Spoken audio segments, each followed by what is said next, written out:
Hello, and welcome to episode 2 of In Context. I'm Gregor Thomson, and I want to start by thanking those of you who watched, liked, shared, and subscribed after I posted episode 1. The feedback was much better than I expected, so thank you very much. For this show's main topic, I thought I'd steer slightly away from the COVID crisis and speak about something new: drug policy. I know that the amount of people in favour of drug policy changes has risen rapidly, so I thought it'd be a good topic to provide some deeper context so that you can make an informed decision about where you stand on this issue. I will be honest here.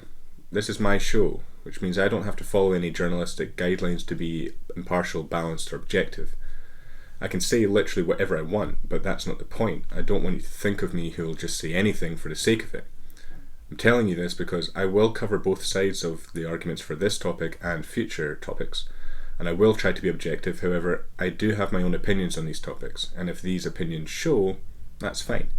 I may be ill-informed before I write these episodes, but I hope that when it comes to filming and after researching, I'm better informed, and hopefully after watching or listening this, you will be too. If you think I'm wrong, or have been ill-informed, you can let me know in the comments. I'm happy to be proven wrong.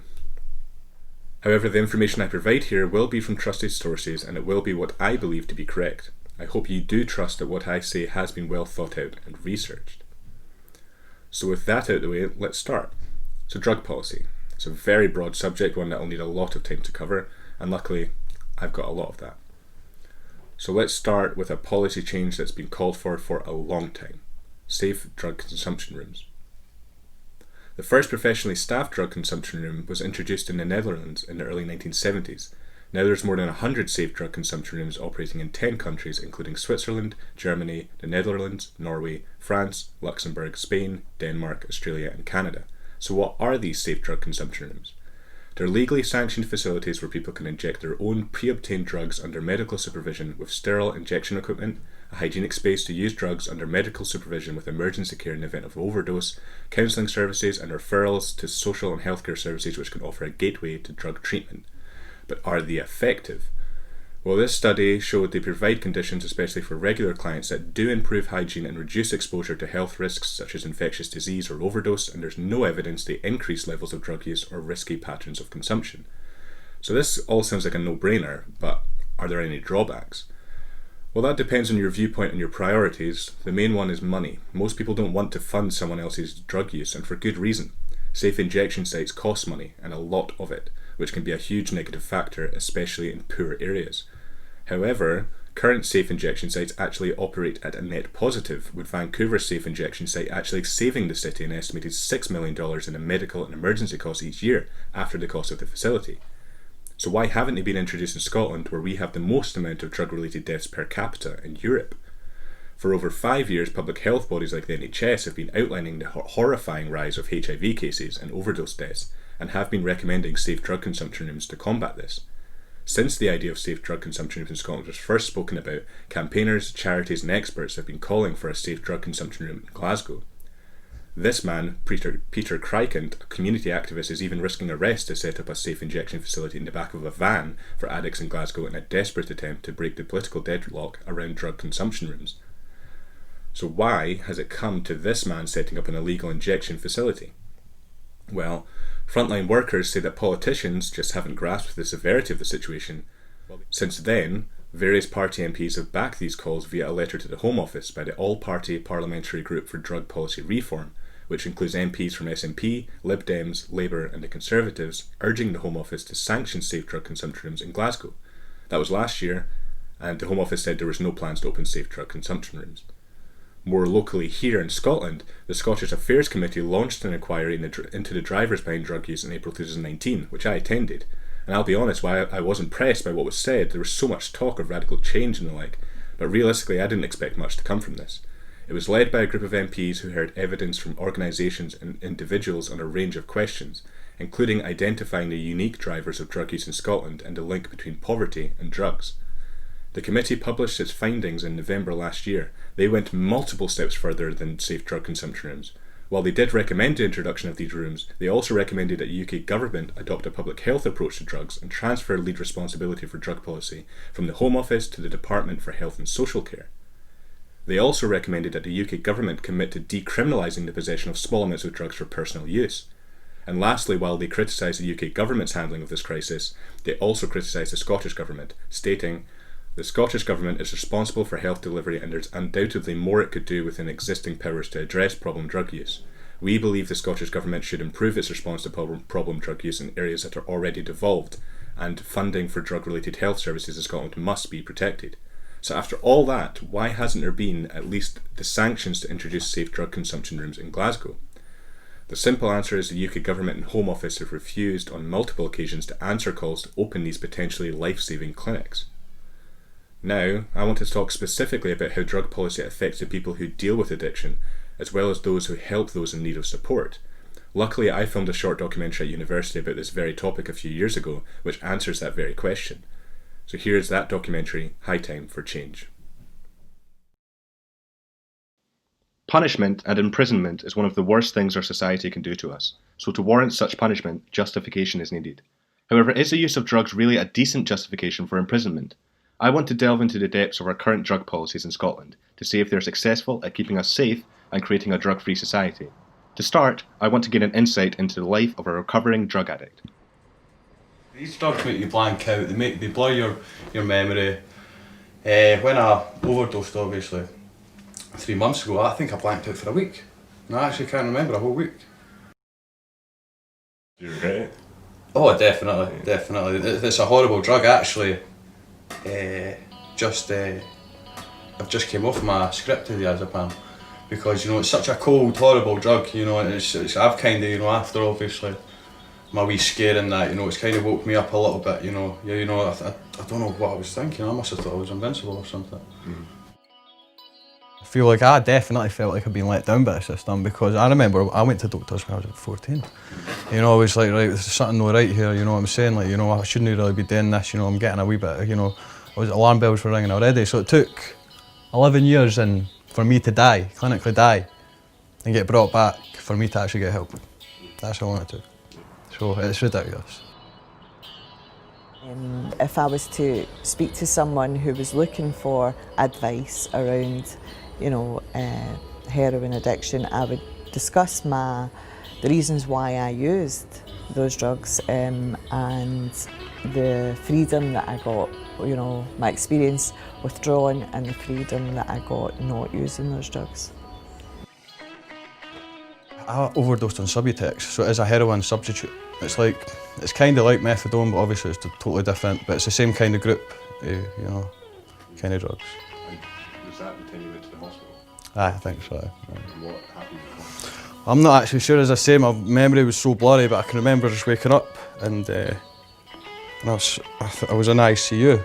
I didn't obviously know it at the time, but I just woke up and obviously the state I was in, absolutely full of pregabalin and diazepam, alcohol, Subutex. I was just absolutely away with it. For people who become addicted and who get in real trouble with severe dependency are generally seeking or needing lots of help, around traumatic issues. And for the most part, those are abuse and neglect, a variety of different traumatic experiences that humans have, and drugs are very, as they were for me, a solution. It's clear that the help provided for drug dependency is insufficient. So what's wrong with the way we deal with drug use and the law surrounding it? What can we do better, and what are we doing wrong? That's what I wanted to know next. Yeah, so if somebody wanted to chat, we just invite them in here. We are determined to get information out there so that people can make better informed choices about what they wish to try and what they don't wish to try. Because it's a big unknown really as to what exactly is going to happen. There's a lot of people who are advocating for certainly moving away from criminalisation. We know that people, if they're being criminalised, they're going into jail. Some people are picking up other habits inside prison, things like synthetic cannabinoids. The best use of our energy and time is not to tell that person, don't take the drug. I think at the moment a number of drugs are illegal, for example cocaine, MDMA, but we do know that adults and some young people, not in massive numbers among young people, it's actually lower as far as all the evidence that we have goes. It's actually lower than it has been for a long time. So as far as we know, the fact that drugs are illegal doesn't deter people from taking them. What it does deter people from doing is making an informed choice when they're buying drugs, because drugs that are produced illegally have got absolutely no balances and checks on what potency they have, how well they're manufactured. I think one of the major issues that I've had is education, pretty much, you know, because no one ever sat me down and said, you know, this can kill you. You're not going to stop people from doing it, but if you can educate them about the effects of what they're doing to their bodies. And I think we need to ask ourselves, why are so many more people using more drugs than at any other time in history? That suggests to me that there's more pain than at any other time in history, and the availability of those drugs, and when I say drugs, I'm also including alcohol. The availability of those drugs is, you know, responding to a need in the market in very simple terms. And you know, whether that market should be regulated or not is something we should be discussing, and we're not. Drug legalisation seems like a radical step, but could it be the answer to the pleas of drug addiction? I think decriminalisation would have to be balanced with a really effective regulation of drugs in terms of quality control, if we know that people really do want to use these drugs. I think we can see what's happened with alcohol and drugs which are controlled but not criminalised. We can see that there's still damage from them. So if we were to just legalise all drugs, I think we would have a really difficult situation on our hands. I think we would have a situation similar to when new psychoactive substances were on the market, where we had this aggressive, developing, dynamic market where substances were completely unregulated, people didn't know what they were buying. If we had a more cautious, decriminalising approach like they have in Portugal, for example, with controlled production, I would suggest, of the more popular drugs, that we know that we're not going to be able to stop people taking drugs through legislation alone. Personally, criminalisation I don't think helps. I am being diplomatic, I have to be diplomatic, but I think it doesn't help anybody. If we're looking at countries, Portugal is a classic one, Switzerland also, there are other places that have seen fantastic results. The number of deaths has gone down. I don't think, you know, that people should be criminalised for using drugs. Absolutely not. I think we should be more aware of why people use drugs. All these people are dying needlessly. And you know, obviously Portugal has recorded a massive reduction, so for me it's just a massive one of people's lives here. You know, and as I say, you know, we're all humans, we're all people, you know, just because someone looks a little bit, you know, frail and all that, you know, they're still human, you know, we should be caring about these people, like, we should be trying to help them. You know, instead of just be gone, you know, there's your, you know, see you later, away. You know, out of sight, out of mind, it's no work. That's the point. It is now clear to me that our current drug policies aren't helping people enough. They are hindering some of the most vulnerable people in our society. So isn't it time we progress forward and at least discuss this issue so we can eventually consider drug use a public health issue and not a criminal one?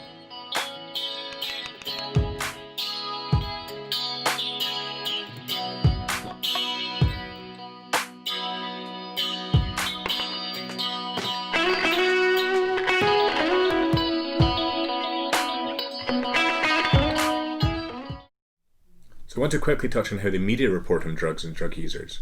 Just while I researched for this show, I came across 3 articles which refer to safe drug consumption rooms as either shooting galleries or fixed rooms, which definitely has connotations of some underground, illegitimate rundown house, whereas as we've seen, these would be medical facilities run by professionals.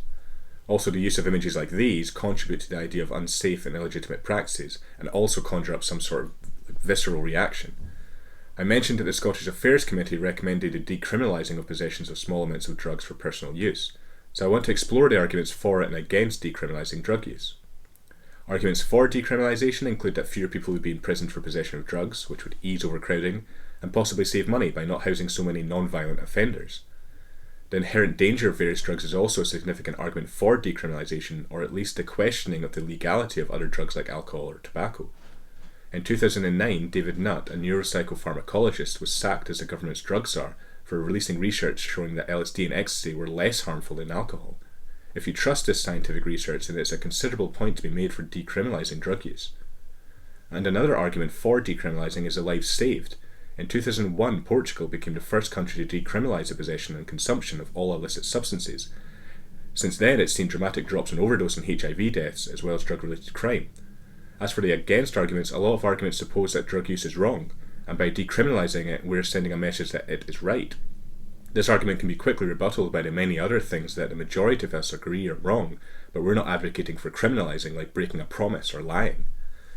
Another argument would be that since heroin produces such a pleasurable experience, more so than anything else, that the use of heroin would increase if decriminalised. However, again, this can be potentially squashed by Portugal's dramatic drop in overdose deaths. So if more people are using heroin, a very small number are dying from it there. You only have to look at the drug use trends of Portugal's population to see that less people are using cocaine, amphetamines and MDMA. So decriminalising these drugs has not led to an increase in use. And lastly, another argument concerns children and young people, with the idea that if cocaine and heroin, for example, are decriminalised or sold over the counter, it would be easier for them to obtain it. However, in some areas, it has already been seen that it's easier to order cocaine than pizza. So surely if these drugs are in the hands of professionals or medical bodies, it would actually be harder for children to obtain them. Now let's move on to COVID-19 again. How has COVID-19 affected those addicted? Well, firstly, opioids negatively impact lung and heart health, so people who use opioids at high doses may be more susceptible to COVID-19 and the illnesses may be more severe. We also should remember that those currently in treatment may be challenged by physical distancing measures. Self-quarantine and other public health measures may disrupt access to medications and other support services, which means a relapse is much more likely. Not just relapse, but if social distancing measures are in place, if someone who lives alone were to overdose, the likelihood of someone being present to administer naloxone, which prevents overdose deaths and saves lives, is small, meaning we could be facing more overdose deaths as a result. If you're struggling with addiction at this time, there's a wide range of resources which can help, like the NHS, Crew 2000 in Edinburgh is still providing help via phone, and specifically if you are using drugs during this time, there's a wide array of advice on how to do so in a more hygienic way to reduce your risk of catching COVID-19 at the Crew 2000 website. After talking about all that, drug policy, safe consumption rooms, the media's portrayal, decriminalisation and how drug users cope with these policies, maybe we should ask why drugs were made illegal in Britain and Scotland in the first place, as well as how to treat those who are addicted now. And that's the cue for my first guest, who's a senior research fellow and facilitator of the Scottish Addiction Studies Group in the Department of Applied Social Science at the University of Stirling. He's worked in the field of drugs for more than 45 years and was the director and co-founder of the Lifeline Project, one of the longest established drug specialist services in the UK. He's also the current executive director of the European Working Group on Drugs-Orientated Research, vice president of the European Federation of Therapeutic Communities, and in 1994 was awarded an MBE for services to the prevention of drug misuse. So here's my conversation with Rowdy Yates. So first, how are you coping with COVID-19 lockdown and stuff like that? Okay. I live on a farm in Perthshire, so we're pretty isolated anyway. So yeah, no, it's okay. Good. And how do you think the government's handling it? Have you got any opinions on that?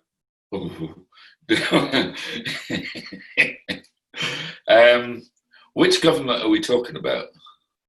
We'll go Scottish government first, and then if you maybe think there's a difference between the Scottish and the UK.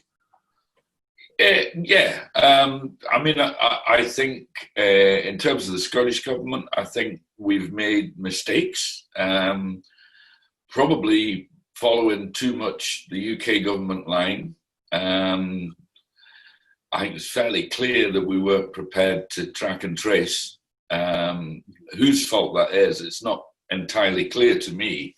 What I think is very different is the sense of leadership, that although Nicola Sturgeon has clearly made some mistakes and our figures, our data doesn't look much better than the rest of the UK, and in some respects slightly worse, her approval ratings are astonishingly high. if you compare that to Johnson, who's, that's going through the floor. So it's interesting. It's a lesson in leadership, I think. How so? You mentioned that Scotland might be doing worse in some aspects. What aspects do you mean? Our rating is slightly higher than the rest of the UK. That would be the only thing I'd put my finger on. But I just think it's interesting that Nicola Sturgeon has clearly blossomed in this period as a leader, and has, begrudging respect even from those few last remaining Tories north of the border. Well, that was the thing. That was the thing I mentioned in the first episode I did, which was on COVID-19. And I've done a little piece where I wanted to provide some context about the leaders at the moment, so we don't do that. We don't look at the leaders for getting us through COVID-19 without looking at their past, like how they handled the NHS and drug users was another one I mentioned. There's a lot of I was speaking about like the last 10 plus years with the SNP being in power.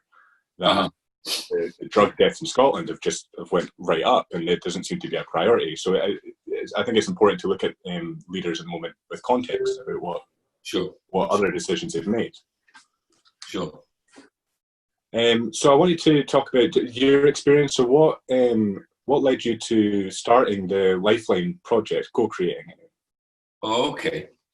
Well, my involvement with drugs and addiction began in the early 1960s when I was playing in various bands, and had a pretty serious addiction to heroin and methadone. Methadone you never hear of anymore. I don't know whether it's even still made. It was a kind of injectable amphetamine.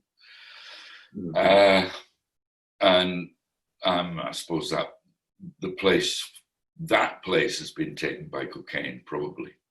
Anyway, but so I had a fairly serious addiction for 5 or 6 years, and then basically stopped cold turkey. Was basically made a prisoner by some friends of mine for a couple of weeks, and then sent back to Scotland. At the time I was in London. And by various roundabout routes, I found myself in Manchester, and began going to AA meetings, Alcoholics Anonymous, because really that was the only game in town. Norman Imlach had a treatment unit at All Saints in Birmingham. Max Glatt had a treatment unit at St Bernard's in London. Outside that, there was almost nothing. So I started going to Alcoholics Anonymous meetings. I was taken to one side by, I think you have to remember that in the 1960s, AA was very white, very middle class, very male, and very conservative with a small c. And I was taken to one side and told that this drug that I was involved with was not something they understood, and maybe this wasn't the meeting for me. So I then ended up meeting up with a couple of people who'd gone pretty much the same route as I had. And we decided, with that arrogance that comes of youth, that we would just start our own meeting. So we did. And we used to meet, initially we were meeting every day. And there was a guy there called Jimmy Strachan, sadly passed away now. And Jimmy was a ferocious reader. And he'd gone into the library and found a book by a guy called Lou Yablonsky. Now, Yablonsky was a famous sociologist in New York. He'd done a huge amount of work on gang violence in New York and gang culture. Right. And at one point, You have to remember, this would have been the late 1950s, and the established view was this is an incurable disease. Nobody gets better. We can just control it, but nobody gets better. And then word begins to seep back to the East Coast, that out on the West Coast in Santa Monica, there was a group calling themselves Synanon, the first therapeutic community, and there were no doctors involved, there were no prison guards, there were no social workers. It was just a group of addicts staying in the same house with each other and getting better. And nobody believed that this could possibly be true. So the New York Probation Service sent out a small team to look at Synanon. And part of that team was Lou Yablonsky. Yablonsky was so impressed that he stayed there for a year and wrote this book called Tunnel Back. So we read this book and thought, hey, we could do this. We can do this. So we started this little community, really just using what we had from the book, and that was really the start of it. Later, it merged with another group run by a South African psychiatrist called Eugenie Cheeseman, and I ended up volunteering for that organization. That was the start of Lifeline. So that was my history. So then I stayed with Lifeline in various capacities for just over 20 years. And then I came back to Scotland again to work at the University of Stirling as a researcher on addictions. I did that for, again, just over 20 years. Shortly before he died, my father said, "That's 2 jobs you've had in the last 40 years. Can you not stick at anything?"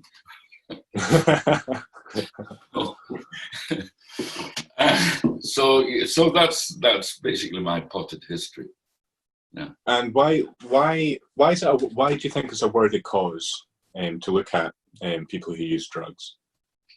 Sorry, say that again. Why do you think it's a worthy cause to support those who use drugs, or to study those to contribute to that cause? That's a big question. I suppose my answer would be that addiction is really, unlike AA and NA, I do not believe that this is an illness. I think it's a disorder, but I don't think it's an illness. I do think that it's a symptom of an underlying disorder. And I think that it's the same underlying disorder that causes unemployment, poor educational attainment, poverty, teenage pregnancy, so on. These are all actually big money numbers. And how do we stop that? Well, we stop it by trying to build a firewall between this generation and the next. And we can't do that with current policy. Current policy is overwhelmingly about management. It's overwhelmingly about, you have an incurable disease, we will manage it for the rest of your life with this medication, methadone. Now, we know that doesn't work because we're already seeing addicts coming into treatment, into mainstream treatment, whose grandparents were on methadone. So we know that it doesn't stop that generational transmission. What we do know is that recovery, real recovery from addiction, does stop that. And there are various studies. There's a famous study by Cook and Lewis in New Zealand, where they looked at children from families where one or both parents were addicted to drugs or or alcohol, children from families where there was no evidence of either parent having any addiction to drugs or alcohol, and children from families where one or both parents were in long-term recovery. And what's interesting is that the children who did best was from that third group. They were doing better than the general population and the control group. Right. And the reason for that is that the strengths and the internal strength that people need to sustain their recovery are the same as the internal strengths you need to be a good parent. Right. So that would be my position. I think it's important because it's a red flag for something that is even more important to society. And so you've done a lot of work on therapeutic communities. Could you maybe just explain what they are and maybe how effective they are, or how you see them? Okay. Well, I'm going to say they're really effective because I spent 50 years of my life working with them. Right. What is a therapeutic community? A therapeutic community is a community of addicts who are working together to achieve a change in their behavior and a change in their outlook. So it differs from other treatment in that you don't have a therapist doing therapy to you. You are the therapist yourself. The community is the therapist. So you're purposefully using the community to create community and individual strength within that community. And there are some very obvious distinctions between therapeutic communities and other types of treatment. The most obvious is the hierarchy, that there will be a hierarchy of positions. There's a structure to a therapeutic community. So when you join a therapeutic community as a new member, you'll probably be somewhere at the bottom of that structure. You'll maybe be helping out with the kitchen. And there'll be a chain of command. There'll be an assistant head of kitchens. There'll be a head of kitchen. Head of kitchen will report to maybe the assistant housemaster, or house director. Then there'll be a director of house, and only then do you reach the staff. And your promotion through that structure is a measure of your engagement with the structure. So maybe the clearest way of defining it is, if I was a 5-star chef and I went into a therapeutic community because I had a heroin addiction, the last place I would work would be the kitchens, because that's not the point. The point about putting people in the structure is to put people under a certain amount of pressure within a safe environment. So you have two things. You have the structure, which is very rigid, a little bit like the army, I suppose. And then you have what I call the circle, which is the encounter group, where you resolve issues. So that if, somebody tells me, I'm working in the kitchens, and I'm getting bawled out by head of department. Oh, I don't know what that was. That's all good. I keep getting bawled out by head of department because I'm not cleaning the dishes properly. Mm-hmm. So I do what's called dropping a slip. I say that I want to encounter Jim, who's head of kitchen department, because he's unfairly treating me about washing the dishes. That will be sorted out by staff and residents before the encounter group to make sure that we're both in the same group. and make sure that that's on the agenda for that group. Now, at that point, one of two things can happen. One might be that Jim gets bowled out because everybody in the group says, yeah, he's always criticising me as well, and it's all really unfair. Or it might blow back on me, and everybody say, I had a fucking dirty dish for my breakfast this morning, you bastard. So, and the whole point of that is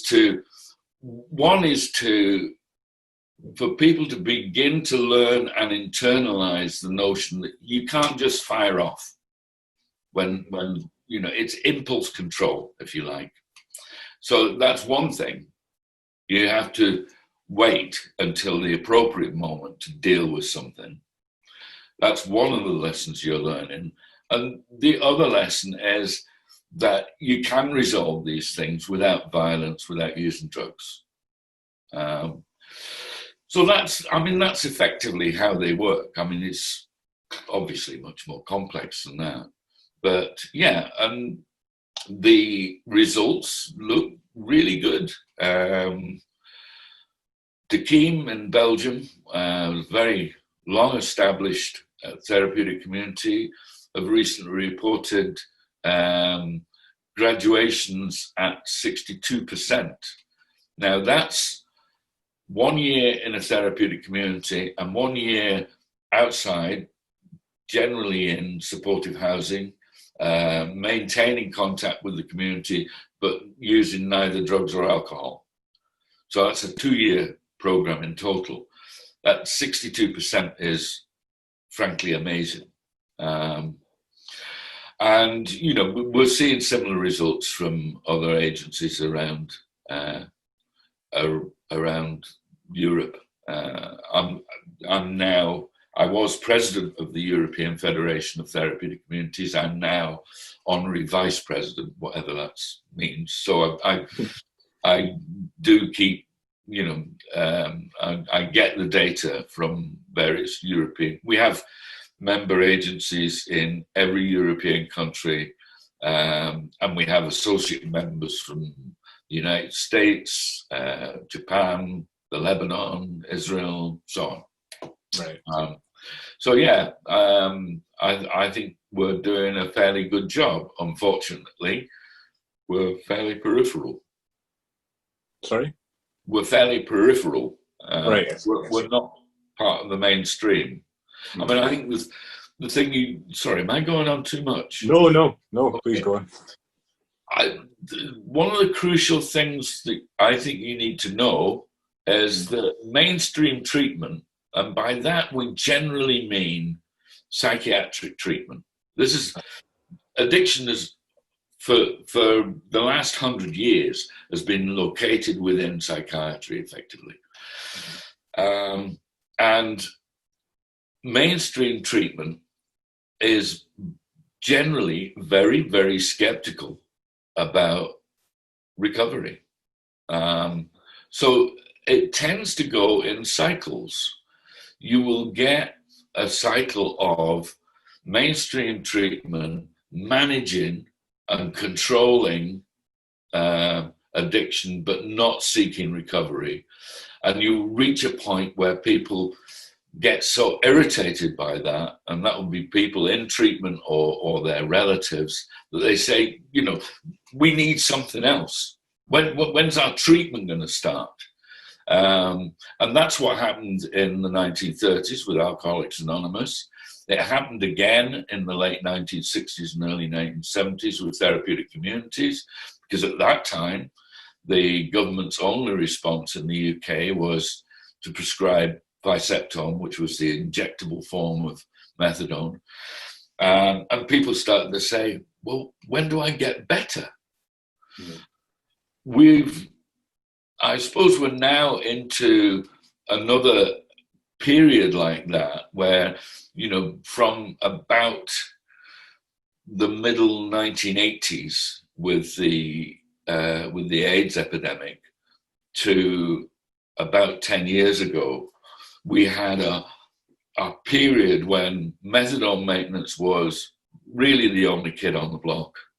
and everybody got methadone. You know, about 98% of people going into treatment were getting methadone. And eventually people started to say, yeah, but when do I get better? And often struggled to get rehabilitation. And we're often told, you know, well, don't rock the boat. You're doing okay on your methadone. You're not ready for, you know, you're not motivated. You're not ready. You're not, you know. And I meet people all the time who are really angry with mainstream treatment. I met a guy a few weeks ago who is currently in Phoenix House in Glasgow, which is the only therapeutic community in Scotland. And he was really, really angry. At the age of 19, he went to his doctor because he'd been smoking heroin for a year. And his doctor put him on methadone. And he stayed on methadone for the next 15 years, continually asking his doctor, can I taper this off? Can I go to a rehab house? I'm continually getting told, no, you're doing fine. Don't rock the boat. You know, you're not ready. And he says, and for my money, I think he's right. He says the medical profession added 15 years to my addiction career. And I will never forgive them. So that's therapeutic communities. Just one other thing to say about therapeutic communities, which, you know, admitted, therapeutic communities really grew out of Deirdre's. Chuck Deirdre was the founder of Synanon. He'd been a member of AA for many years, and it grew out of that. So in some ways, it's like AA. The fundamental difference is that, unlike AA, in therapeutic communities, we believe that people get better. We don't believe that this is an incurable disease. We believe that eventually people reach a point where they are no longer addicted. So unlike AA, I mean, if I was in AA, I'd be telling you now that I was in recovery, which for me seems utterly stupid, you know, that I'm in recovery for 50 years. Well, when does that stop? Yeah. So that's a pretty fundamental difference. Right. And so based on like a lot of the research I've done, for my first degree, my dissertation was on how the media portrayed drug users, and I've done a section just about a brief kind of history about drug policy, and I also filmed a short documentary on drug policy, and based on all this research, it just seems that the war on drugs, it doesn't seem to be effective. But since it looks so ineffective, why were these drugs made illegal in the first place? That's what I'm curious about. That's another big question, I'm sure. Right, well, really the start of all that goes back to the 1850s. Up until then, there'd been no real legislation in the UK on drugs. From the 1850s onwards, you start to see legislation that is aimed at quality standards, if you like, of supply. So it's aimed at suppliers. So, you know, everybody had their own recipe for laudanum. That began to be standardized. But at that point, there was no laws against drug users themselves. Then in the early part of the 20th century, just before the First World War, there were a series of meetings in The Hague. They were mainly inspired by President Taft. Taft was in particular interested in extending the US's influence over the Pacific Basin. And one of the big influences in the Pacific Basin was the Brits, and we controlled the opium trade. And we just fought 2 wars, one in conjunction with the French, to force China to take our opium, which we were growing under license in India. The Brits, because of their interest in opium and subsequently heroin, and morphine, and the Germans, who controlled most of the cocaine trade, were pretty resistant in those meetings. There were 3 just before the last one being 1914, right before the First World War. It probably wouldn't have come to anything except the war broke out. And it's the first example I think I know of the media really controlling the message. So the media began a whole series of very lurid coverage of people using drugs. And the underlying message, and it wasn't terribly subtle, was, this will damage the war effort. People are selling drugs to our soldiers. And generally it was prostitutes. So it ticked all the boxes, really. And at that point, the government brought in Regulation 40B into the Defence of the Realm Act. And the Defence of the Realm Act was a huge piece of wartime legislation meant to be temporary. Interestingly, that's where your income tax comes from, so it wasn't terribly temporary. But there was, they wrote in Regulation 40B, and that was aimed at the drug trade. And it was the first piece of legislation in the UK that was about drug users rather than drug suppliers. Up until that point, it had been relatively free. Fortnum and Mason's, I think it was Fortnum and Mason's, or it might have been Harrods. One of the big London stores was done for selling cocaine. And actually you could sell cocaine, but you had to sell it to the end user. And their mistake was to sell cocaine in a small snuff box, silver snuff box. And it was sold as an ideal gift for friends at the front. And the trial adjudged that message meant that the person buying the cocaine wasn't the person who was going to be using it. And that was why it was. So that was one of those stories. And there were lots of others. And from that point on, most of our legislation in the UK has been aimed at drug users as well as drug suppliers. It's probably our biggest mistake.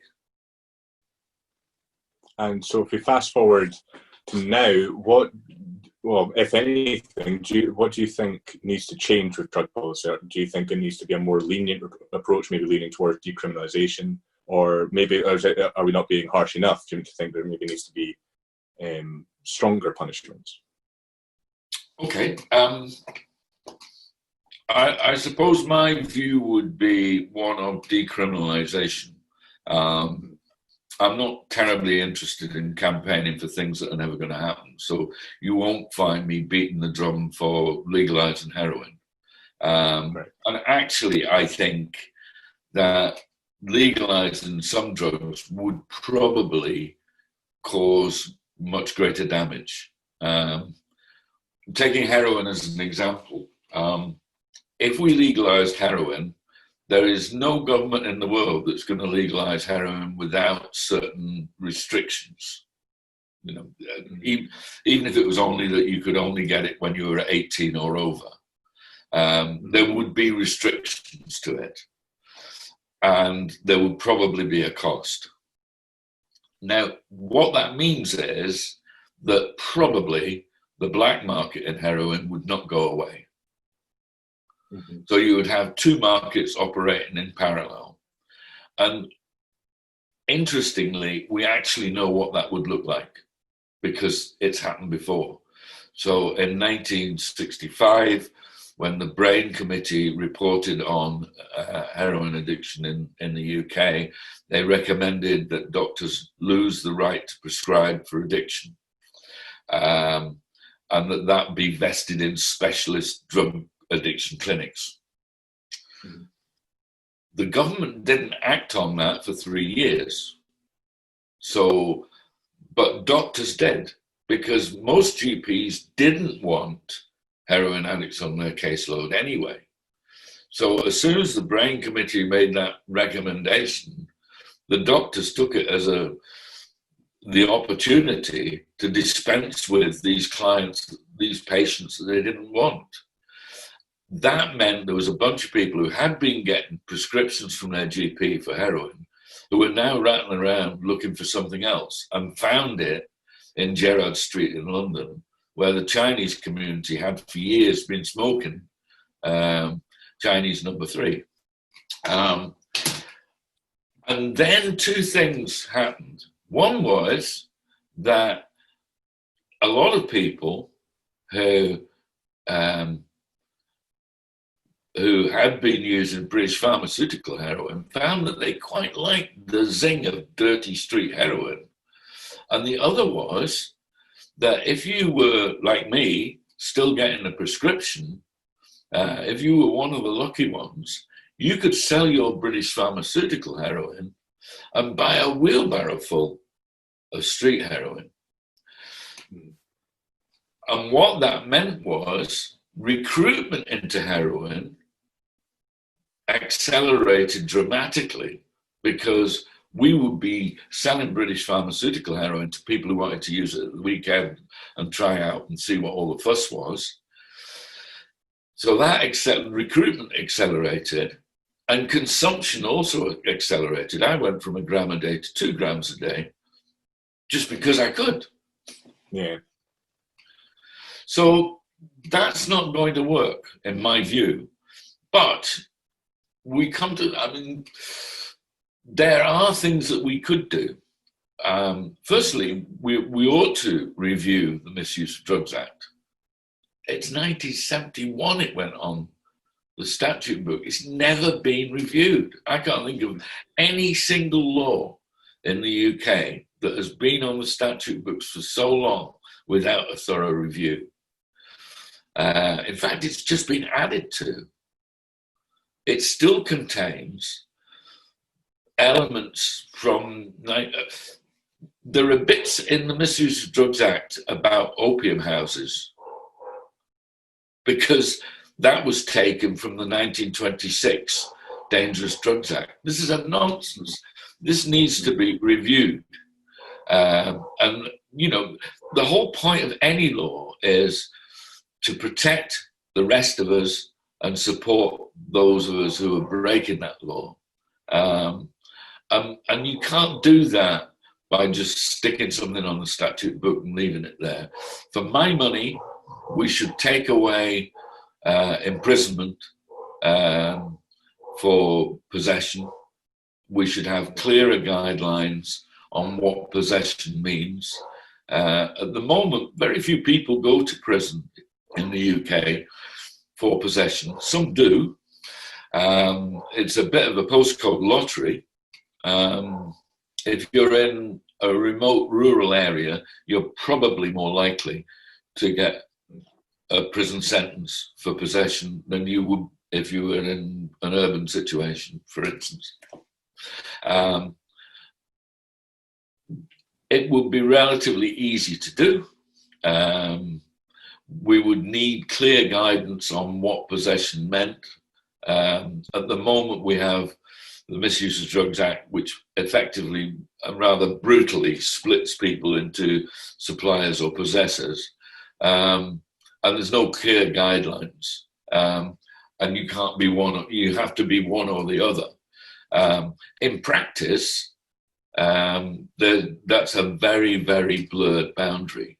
And some people will occasionally, you will get cooperative buying, where someone will go out and buy enough for him and 2 or 3 of his mates, and probably cover the cost of his own supply by bumping the price up slightly for his mates. Is that supplying? Probably not. It's a very, very blurred boundary. And it does mean that many people who I think probably are possessors go to prison as suppliers. So do you think your views may be closer to the Portugal model of decriminalisation? Yeah. Portugal's done a pretty good job. I mean, like so many governments, they've failed to resource it properly. So, the treatment services are struggling in Portugal. But the central principle of not imprisoning people, not putting people through the criminal justice system, but rather moving them across into a treatment system, that's a good principle.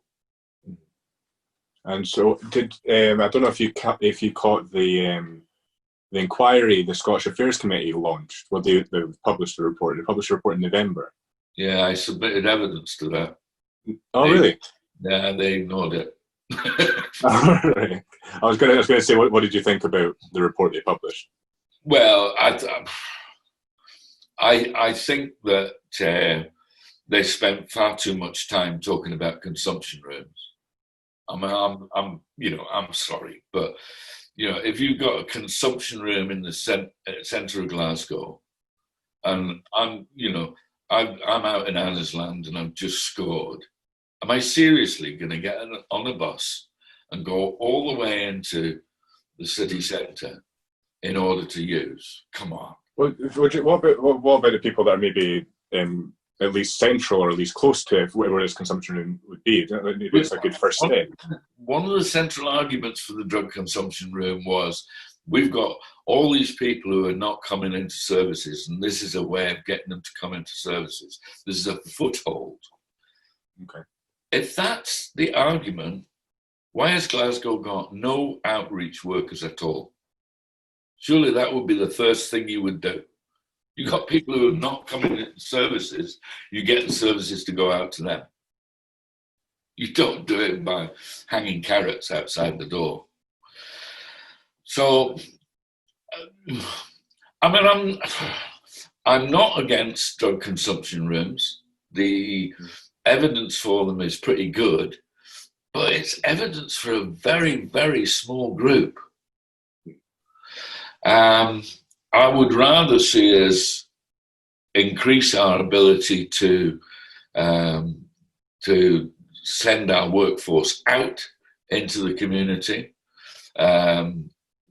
so that people have an entry point, and I would much rather we spent more time and more money on residential treatment.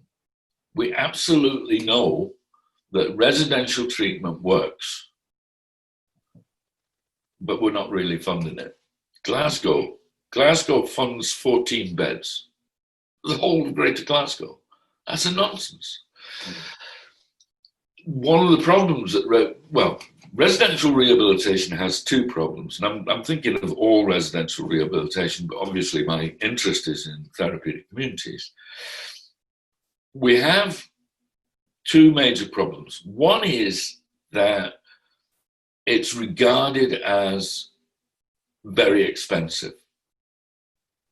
And that means it becomes the treatment of last resort. So you don't get to go to a residential rehab until you've proved that you can fuck up at least 3 community-based treatment interventions. You have to be the worst of the worst, which clearly means that therapeutic communities end up treating the most chaotic, the most damaged. so that's one of the problems. In fact, therapeutic communities and residential rehabilitation are not more expensive. In fact, they're probably cheaper in the long run than putting someone on methadone for 20 years. I was going to say, would it not save the government or council's money on the emergency costs, medical costs and stuff like that?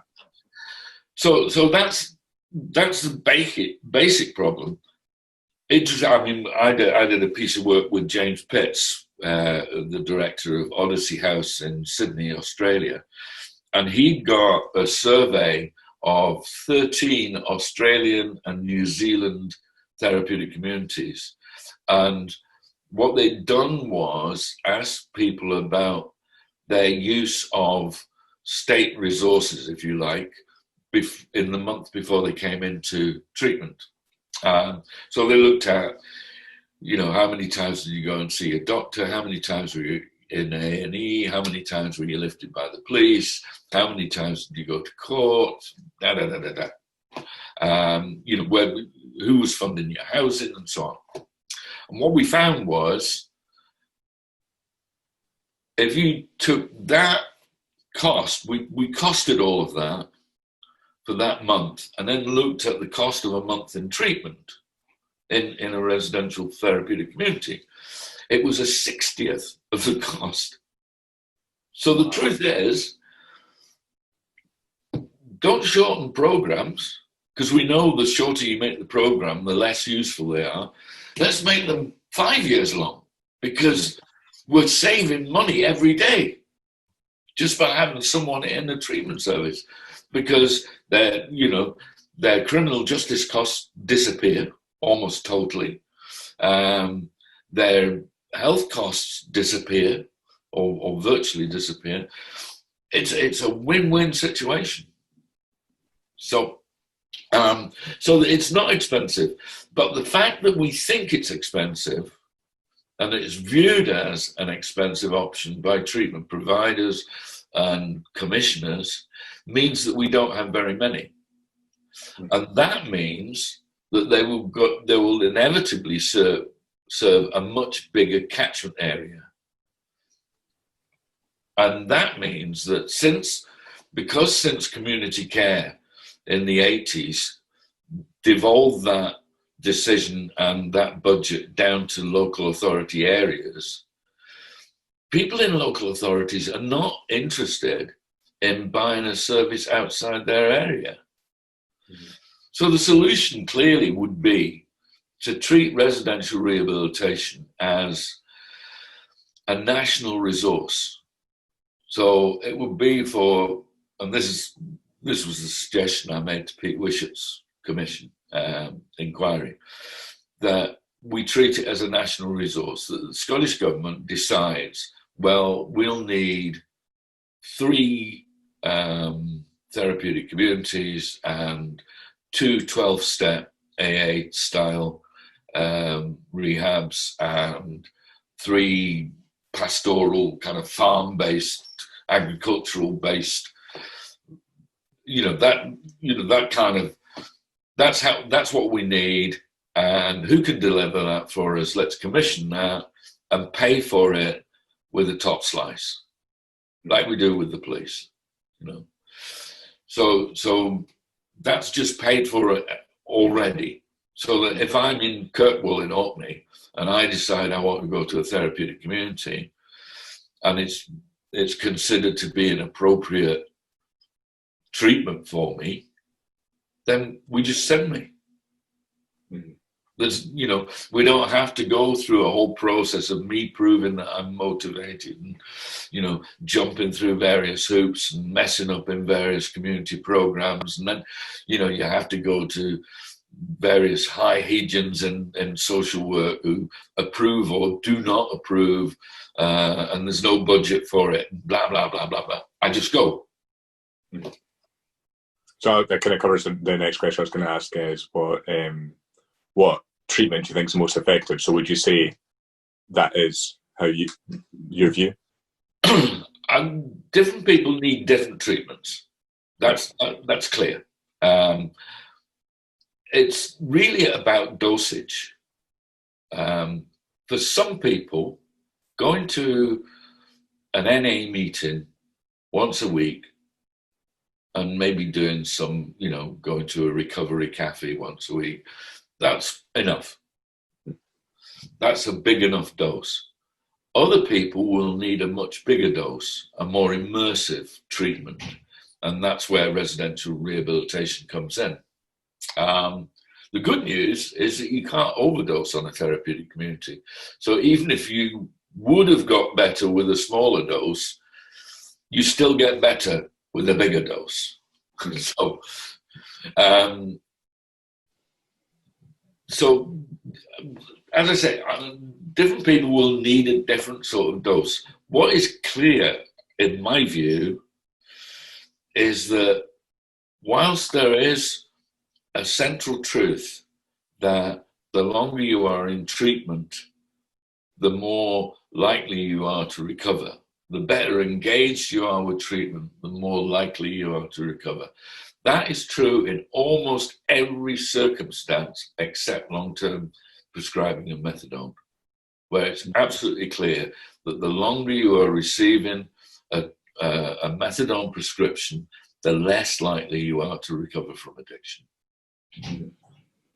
And you've also done work on drug courts. I just wonder if you could maybe explain what they are and how effective they are, maybe. Drug courts were interesting. I was part of a team led by Professor Gil McIver, we looked at the drug treatment and testing orders when they were piloted in Glasgow and Fife. And then subsequently, the government decided to establish drug courts. I'm trying to remember, I think we had finished our review and evaluation of drug treatment and testing orders when they made that decision. But that decision then went to the drug treatment and testing order staff, basically. So drug courts became an extension of drug treatment and testing orders. And we were commissioned to go back again into Glasgow and Fife and look at those drug courts. What was interesting was the organisational change during that period, because that period covered about 5 or 6 years in total. And what you started with was very much a Portuguese style idea of, let's have an honest broker who liaises between the bench on the one hand, courts, and treatment services on the other. And the broker's job will be to interview and assess the client, the offender, and make recommendations to the court that this guy needs treatment A, or this guy needs treatment B, or this guy needs A plus C. So the broker's job was to direct people to the appropriate treatment service, which is effectively what is supposed to be happening in Portugal. What happened over that 6-year period is that I guess nobody wants to be a case manager. Everybody wants to have their hands on. So by the end of that treatment process, virtually everyone going through the drug courts were being treated by the drug court team. They weren't being referred out to different treatments. From the very start, residential rehabilitation was ruled out for reasons that I never understood, even after 6 years of research in the projects. That was ruled out. People weren't referred to it. And the treatment offered by the drug court teams was methadone maintenance. And those drug court teams expanded exponentially. I mean, they became huge. But virtually no one was going to an outside treatment. All the treatment was being provided in-house. And funnily enough, last week I was talking to Rowdy Martins, who runs Dianova Portugal, which is a chain of various types of treatment provision, including therapeutic communities. And he was saying that the same thing is happening in Portugal. That I can't remember what they're called liaison managers or something. They're supposed to be effectively officers of the court who direct people to treatment, and they're becoming treatment providers. And he says that's a major problem in Portugal now. So I've got three questions left. Is that okay? We're okay for time there? That's fine. Yeah. So I wanted to ask about there's a philosophical idea that I've been reading about that I think might be quite useful if you apply it to people who use drugs. And the idea is that free will is an illusion. And so everything we do is the combination of experience, of upbringing, societal factors, and external factors. And so I found it useful if you applied, maybe you could tell me what your view on that would be based on your experience with using drugs. Do you think it was more a combination of your experience, if you'd maybe had a different experience or different like people around you or grew up in a different country, stuff like that? Do you think that would be more of a factor than your own free will? I realize that's quite a deep question.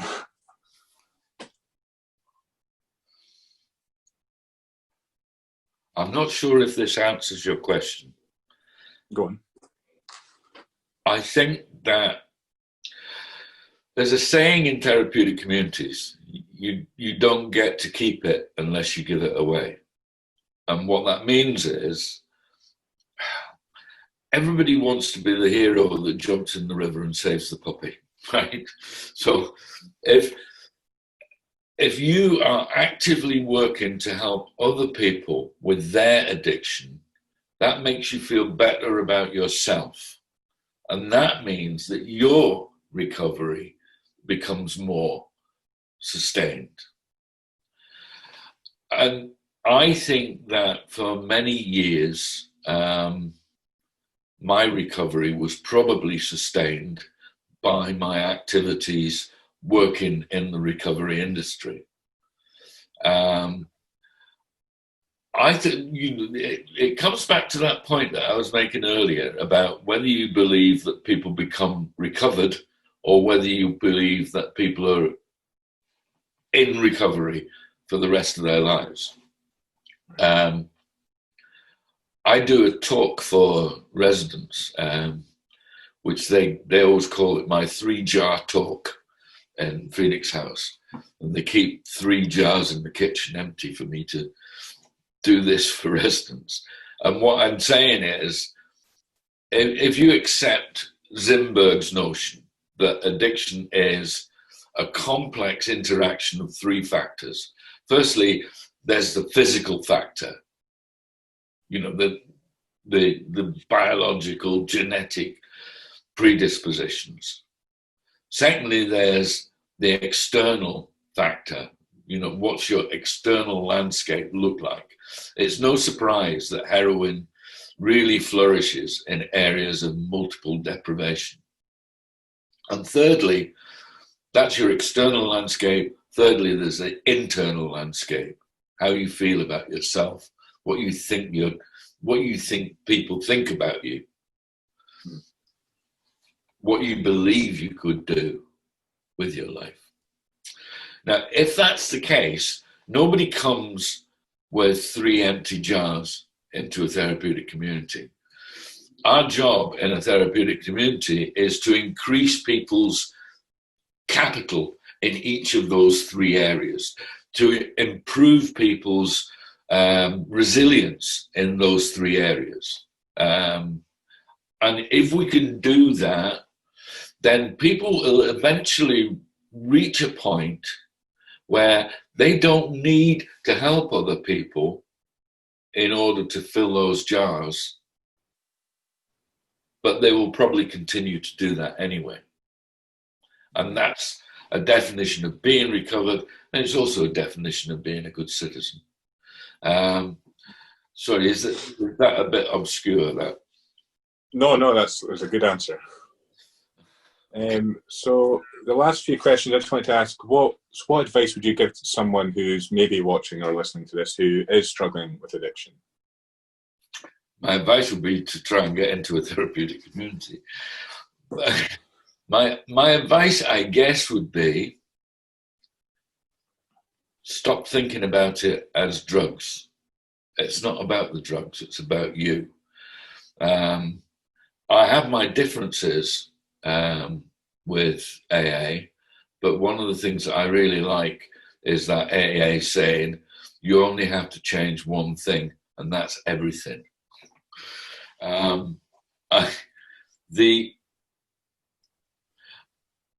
The whole point of this is people who feel comfortable with themselves, people who have good opportunities in life and an internal capacity to use those opportunities or to make opportunities for themselves, don't get addicted.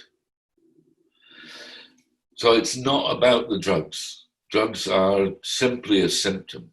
There's a classic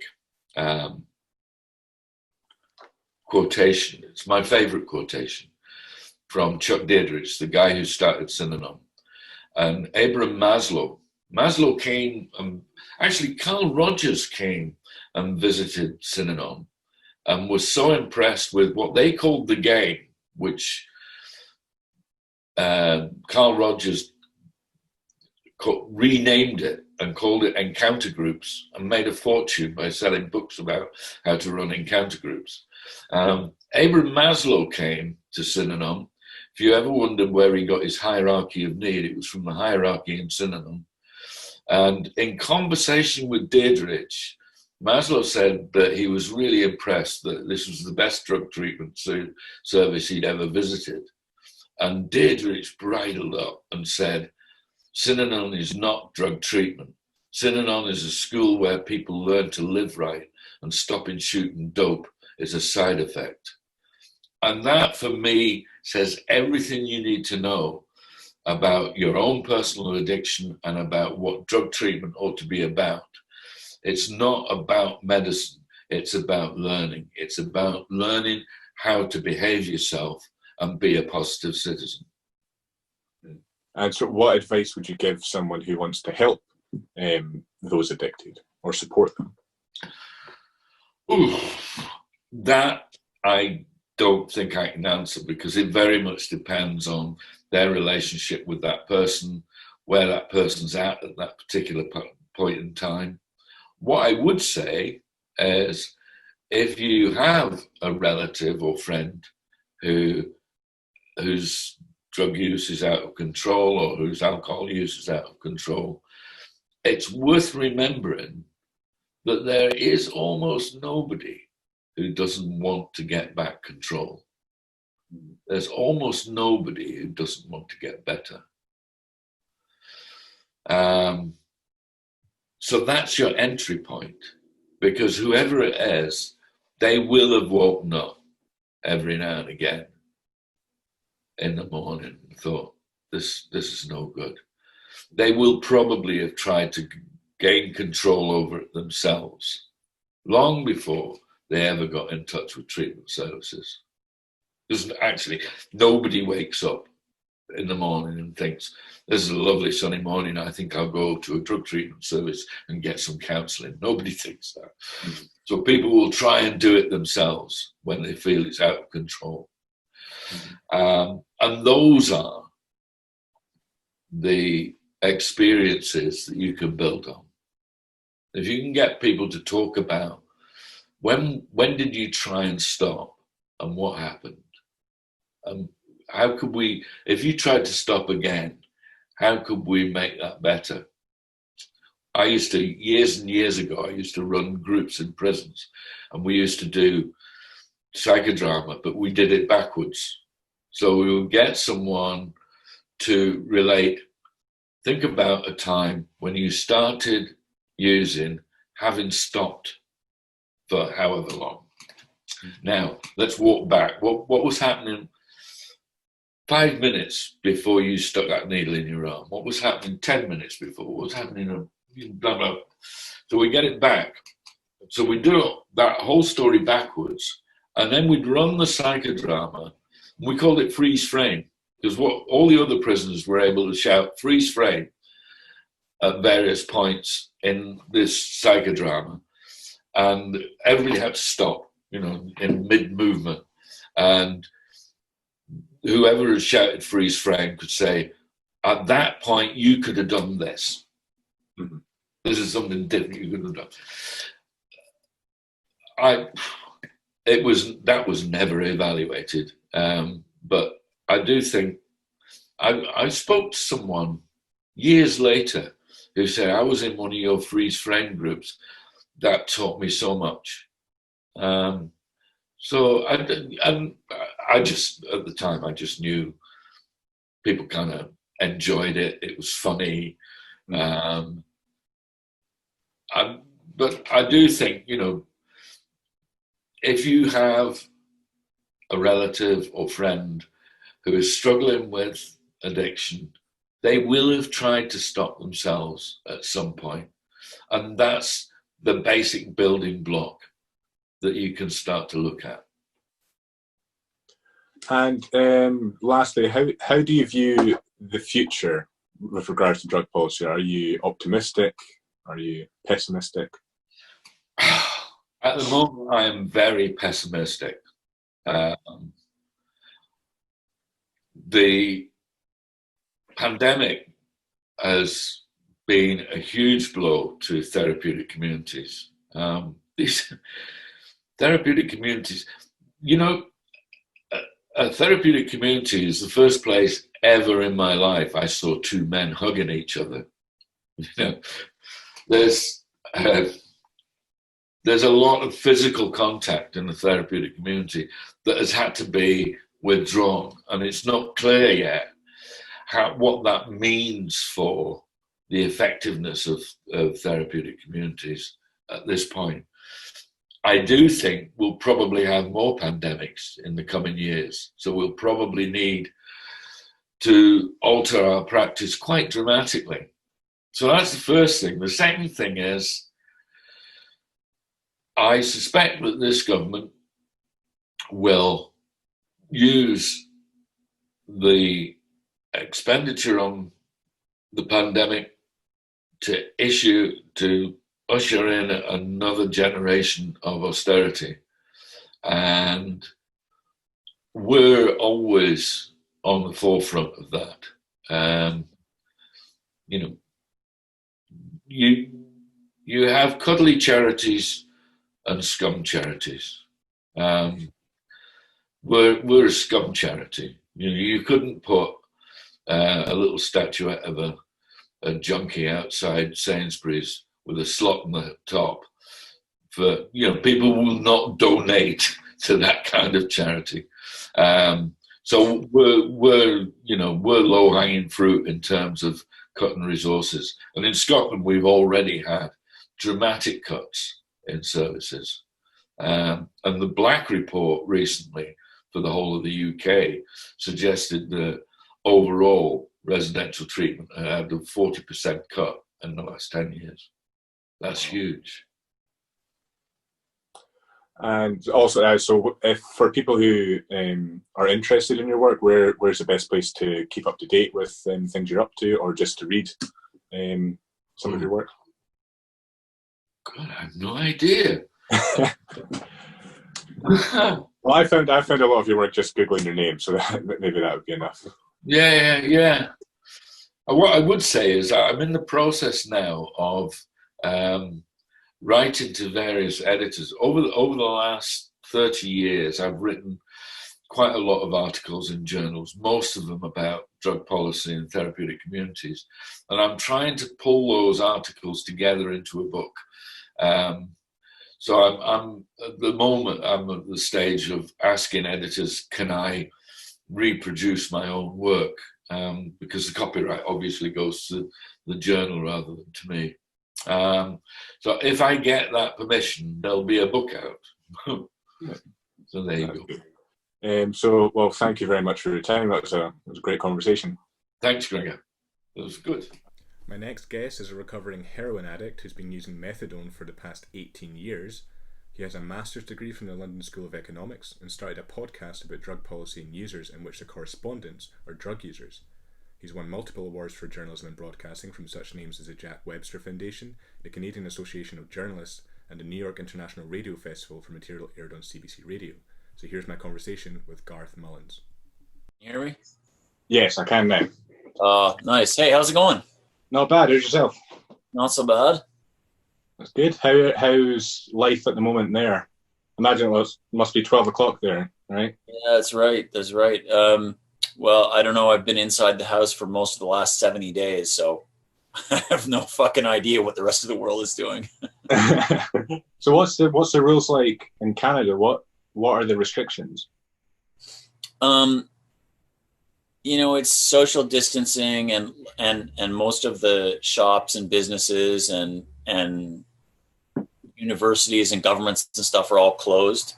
But where I am in Canada on the West Coast here, they're just starting to open. They're just starting to think about opening shops and restaurants and schools and stuff like this week. Okay. How about you?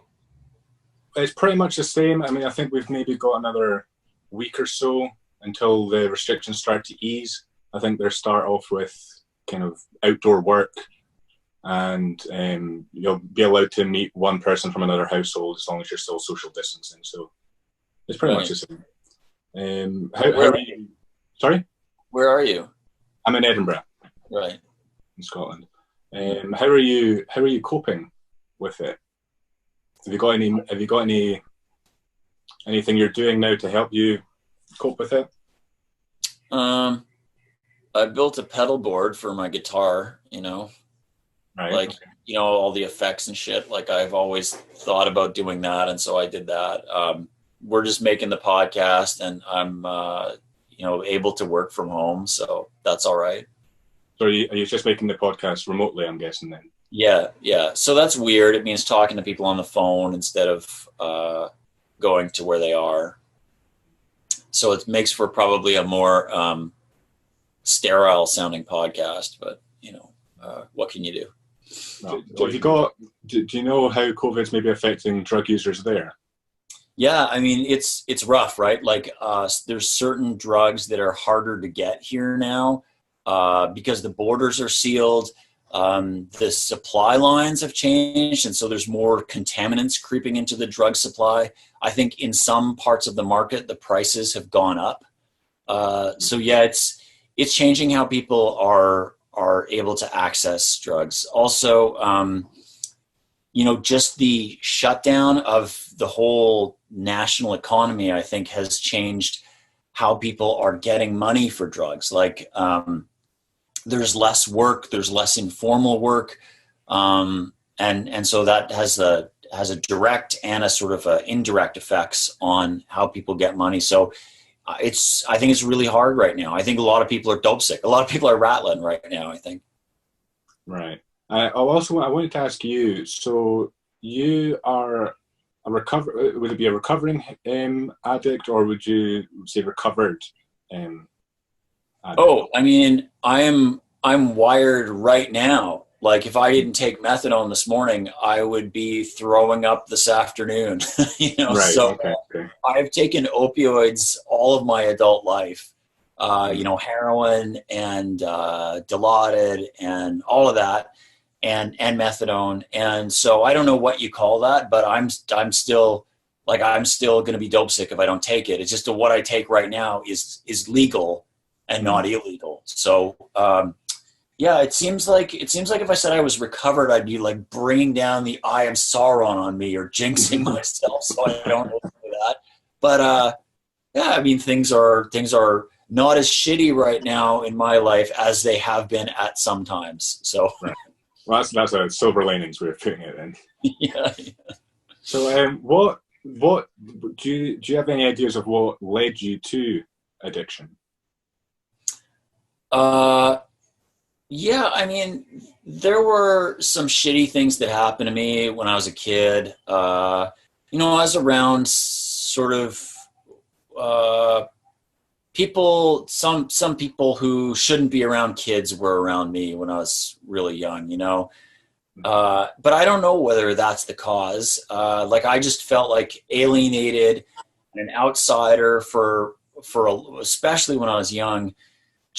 Just hated myself, and hated the world, hated my relationship to it, and the fact that the world had told me I was a loser.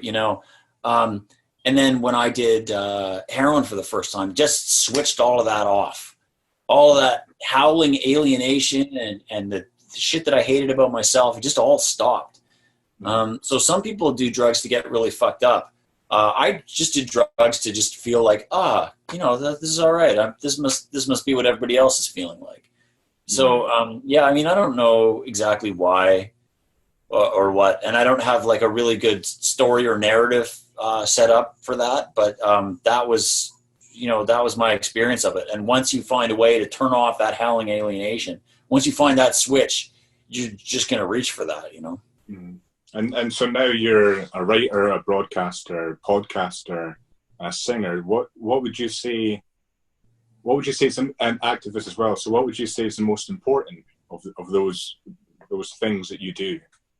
They all kind of blur into each other. Like I've played in like crappy little punk bands for my whole life, and I always kind of thought of that as an instrument of activism.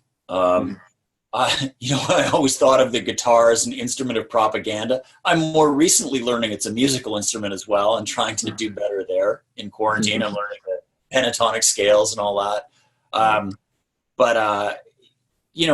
As an activist and a podcaster, those are a lot of the same job to me. Like everybody since, as soon as someone spots you as a dope fiend, as you're like wired to heroin or whatever, people want to fix you, or the idea is that there's something wrong with you that needs to be fixed. And that may be, but I know for sure there's things wrong with the world that need to be fixed. So I guess this is like flipping the serenity prayer. There's just like, I reject there's things I cannot accept that I got to change. And that's the world, and that's the job, and that's a lot of what I've done with my life, I guess. And you mentioned the podcast there, so Crackdown. Can you just maybe explain what Crackdown is, what you cover? Yeah, we are a group of drug users that make a podcast, and we make audio documentaries every month about kind of chapters of the struggle and things that are happening.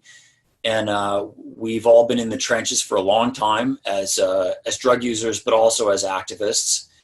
And, we cover it like a drug war, like it is a war. We try to cover it like a war. There's police acting as armies of occupation in our neighborhoods. There's casualties. There's political prisoners. There's all of the things, or prisoners of war. All of these things are happening.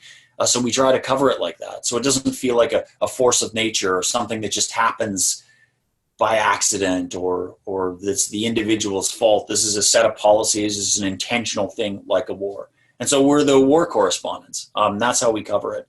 And that's also what brought me to Glasgow late last year, and why I started to be more interested in what's happening in Scotland. I also used to live in the UK, down in London back in the day, but so I've been there before, but that's what kind of brought me there. And with your podcast, you said you use, so you're a group of drug users as correspondents. Why use drug users? Is there an importance there? Sure. I mean, if you want to make something compelling and true about the overdose crisis, it should be made by people who face the possibility every day of dying from overdose. It should be made by people who know that world, who face those fears, who have lost people. We started with an editorial board of 9, and we're down to 7 right now because of this. And in fact, the last episode that I put out 2 days ago, was in memoriam for Dave Murray, who was on our editorial board and is a fantastic activist from around here for many years. That's why, because it makes it real. Because it's like you don't tell it from an ivory tower. You don't tell it as if you're neutral, as if you don't take a position. We absolutely take a position, and it's that we want us and our community not to die. So in Canada, in your opinion, what are the current drug policies? Are they moving in a more positive direction now, or how do you view that? Well, it's like any sort of set of laws and policies that marginalize or oppress a group of people. They sit on top of us like a leviathan. The fact that drugs are illegal, the fact that we get rounded up and put in jail, that our health gets impacted because drugs are illegal, that sits on top of us. But we push back against it, and occasionally we make a little bit of headway on that pushback. But still, it's still just like it is there. People die from not really knowing the potency and the contaminants in what they take as drugs. We have fentanyl here in a huge way. And the people don't know the potency and the contaminants in the drugs because they're illegal. It's like in North America, booze was illegal 100 years ago. Classic alcohol prohibition, where Al Capone and all that stuff came from. And the day before prohibition, everybody drank beer, right? That was what people drank. It wasn't high alcohol percent. People didn't have one drink and fall down dead because of some contaminants in the beer. It was regulated. It was known. Then prohibition comes in. People start making moonshine because you've got to make something that's higher potency and smaller volumes so you can smuggle it around and escape the cops that are trying to get you. And then that was not regulated, and so it was contaminated, and people went blind, got sick, and died from it. And then when prohibition ended, that sort of thing ended. The fact of alcoholism was never interrupted by prohibition. All that happened was it made the consequences much, much deadlier during the time it was illegal. And so that's very true of drug prohibition as it was for alcohol prohibition. So that's the law here as it is there, prohibition. And so I'm assuming then are for drug decriminalization or legalization. Yeah, absolutely. Yeah, I mean, it's the only way we can get out of the overdose crisis in North America here. This is incredibly difficult. Like a few years ago, I tried to count up the people I'd lost. I got to 50 people on my list, and I had to stop because it was so upsetting to remember each of those names and to hold them in your heart for a moment, and then have to let them go and find the next name. So I don't recommend ever doing that. But this is actually my second overdose crisis. There was one I used heroin all the way through in the 90s in Vancouver. And I don't want to be involved in the third and a fourth overdose fatality crisis because that's what happens. Just as alcohol prohibition led us from beer to moonshine in North America, drug prohibition leads you from smoking opium to heroin, to injecting heroin, to what they call China White here, to fentanyl, to carfentanil. So you can see over a century, it's just there's a product, the police chase it down, the dealers have to make it something smaller, more compact, stronger. The users want something stronger, more bang for the buck because it's harder to get. And you just have this race. And so that's the future if drug prohibition remains. It's just stronger and stronger and more corpses. So yeah, there's no question that it has to be ended. It has to be ended in Scotland too, unless you just want another 12, 13, 1,500 people dead every year in a country that's basically the size of the province of British Columbia where I live, or the population of it, And you mentioned fentanyl there, and you mentioned that at the conference last year as well. Do you think fentanyl poses a risk for Scotland as well as America? It's pretty bad in America and Canada there as well. Oh yeah, it's coming for you. There's no question it's coming for you. Like the laws of the market really dictate that when there's these opportunities for increased profitability or when there's vacuums and it's harder to get drugs, or, you know, when production from poppy fields gets interrupted by war or seizures of the borders. This stuff just is much easier to flow around the world or produce locally. It will get there. I don't know when, but I think that it will. And the question that the Scottish government and the government down in London got to ask themselves is, do we just want to wait for that to happen? I mean, or should we do things in advance to prevent that from happening? And you said that you're using methadone. How important do you think that is for helping people like yourself? Do you think it would be better not to be using methadone, or to get rid of methadone, or is it an integral part of recovery? Well, let me tell you, I wasted a lot of my life in 12-step programs that never worked for me. Abstinence didn't work for me. You know, I really, really tried. And all I got was this I think I may even have it here. Yeah, here's my NA workbook, and it's full of my moral inventory. You know, so I have to name out all my moral failings, and you know, try to delete them and apologize to people for them and all that stuff. And that was great. And I you know, I tried, and I felt very shitty about myself. And if it works for some people, that's terrific.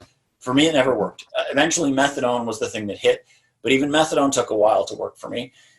If there was prescription heroin, I would have been able to save 15 years of my life and just get on with the things that I'm doing now as a middle-aged guy when I was younger, you know?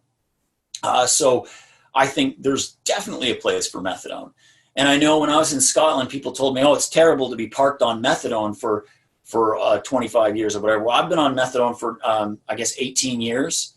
And you know, I'm probably be on it forever. That's okay with me. You know, like if I stopped taking it, I'd be throwing up immediately. You know, like maybe I get to some place somehow that I don't need anything, and that would be good too. But it's this idea of getting away from methadone is not this animating force in my life. Whether people have a good life or a bad life on methadone, I don't think it's a function of whether you're on methadone. It's what are you doing with the rest of your life, right? And I know lots of people who are on methadone who don't have a job and don't have anything to do and have a fucking shitty time of it, right? And so that's a different set of problems we got to solve is giving people opportunities and giving people actual jobs. But it's not like if they got off the methadone, they would somehow all of a sudden be, oh, great, I can start being an accountant now or something. You know, it's not like that. Not here anyway. And the other thing I learned when I was in Scotland is there's this big problem with underdosing there. And we have a little bit of that here, right? Like everybody knows exactly how many mils of methadone they're on. They always want to get it lower and lower. The doctors want to, they want to. It's this race down, right?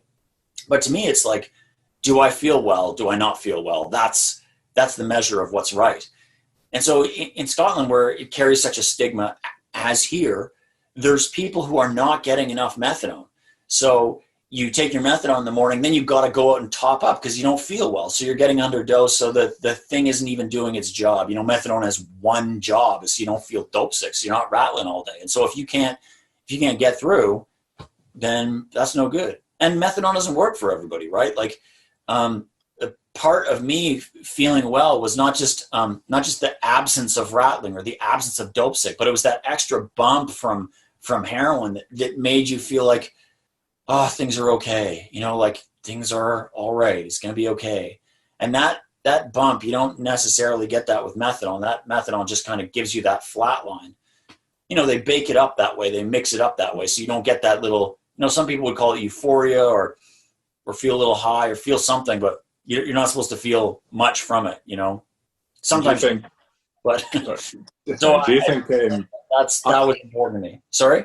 Do you think so underdosing for methadone, do you think that could lead to relapses on heroin if they're maybe not able to get the next top up of methadone? Oh, it absolutely does. It does here. We know it does. I've seen it a million times, and I think it does in Scotland too. You know, I heard from some people at the university there had some statistics that said that if you just look at the dosing, the minimum dosing that people are supposed to get for methadone, half of people in Scotland are not getting the minimum. You know, half of the methadone people in Scotland aren't getting the minimum. So I just imagine there's 15,000 or 12,000 people in Scotland who are not getting the right methadone, you know, and so it's like hard to measure whether a program is good or bad when they aren't even following the basic instructions, you know, the doctors, the people in charge of the program, you know. So if we go back to drug policy, the Scottish Government launched an inquiry last year into the drivers of drug use, and they recommended, it was very surprising to me, they recommended decriminalising drug use. And this inquiry was led by MPs, but they heard stories from recovering drug addicts. And so I was just wondering, how important do you think having drug users at the table for policy, how important do you think that is? Oh, I think it's super important because the current policy in Scotland, as it is in Canada, is killing us. So obviously we're not at the right tables yet. You know, I've been at tables that can make recommendations. I've never been one of the people holding the pens on the policies, you know. And I think or very, very rarely do you get that opportunity. And I think the fact that we still have criminalization, that we don't have decriminalization in Canada or in Scotland, means that we're not at the right tables yet. You know, I think it's good that they had people at that conference last year and that they were able to make that recommendation for decriminalization. It's really important. I know it sounds counterintuitive, but all of the harms in my life didn't come from heroin. They came from the laws around heroin, the economics of heroin, the cultural perceptions of heroin, you know, the health impacts of getting cut off heroin or having contaminated heroin. But the actual heroin molecule itself didn't cause all those harms. And it took me a long time to realize that because, of course, I went through the 12-step where you are told, oh, you're just rationalizing. That's what my sponsor would say if I thought about stuff like that. You're just rationalizing future drug use because you want to blame it on the law or something like that. And I said, well, you know, it could be both. Like I definitely wanted to use more heroin, but it was also true that, you know, getting locked up in jail or having to do your hit in secret in conditions that might not be sterile, you have to rush it and all that. That's all from criminalization, and those things are bad for your health and bad for your life. Mm-hmm. And I also want to know about this in Scotland. There's been a lot of push for safe consumption rooms, and I know that you told a story in the conference about the way that you introduced safe consumption rooms in, was it Vancouver? Mm-hmm. So I just wanted to ask, how did that happen, basically? Well, you know, no reform that benefits people ever really comes for free. Like the government isn't benevolently thinking of how to help us and handing that stuff out. We always got to arm twist the government to give it to us. And that's true for drug users, but it's true for workers, for everybody, every group of people who's not in power. They have to win that stuff. You know, it's why we have the 8-hour workday instead of the 16 or 18-hour Dickensian workday, because unions went on strike and won that stuff. You know, so it's like and that was breaking the law originally to demand that 8-hour workday. So, and I know there were big battles in Glasgow about that 100 years ago or 150 years ago, you know, running street battles for that. And so in Vancouver, we broke the law too. We set up our own supervised injection sites before it was legal. And we just ran them. We didn't wait for permission. And I think just about everywhere in the world that has safe injection sites now, that's what happened. And you got that guy, Peter Krykant, right? He's suggested that he's going to get a van and just start doing that. And I think he was talking about that or raising money or getting the van or something right before you had COVID there. So you can even see people in Scotland reaching for the same tools, that same civil disobedience to try and break through to the place you want to be. Mm-hmm. And so do you also think, so is it just a one issue, is it just one issue to focus on, or do you think there's other issues surrounding problem drug use, like so housing, homelessness, or stuff like that? Do you think it needs more, it needs to be a broad approach? Yeah, definitely. No, I think that housing is a big part of it. I think that when you're a drug user, you've often led a life where you've had so little agency and so little self-determination, and then the structures around you when you're a drug user, they really take away that kind of self-determination. They don't give you any. Being in jail is the ultimate of having no agency and self-determination, and not having housing is like that. And so to have housing and start to address those things so that you get a little bit more control back in your life that's been taken by these structures is really important, because I think that's part of, that's probably a fundamental path to treatment or to something better, is that you have that control back in your life that has been absorbed by these other things. So yeah, I definitely think that, being able to have housing and not be poor, have a decent kind of opportunity for work, and work in something that you care about, that you feel good about. Everybody needs that. So what would you say to someone who is opposed to decriminalization or legalization, maybe says if you decriminalize the use of heroin, the use of heroin will increase?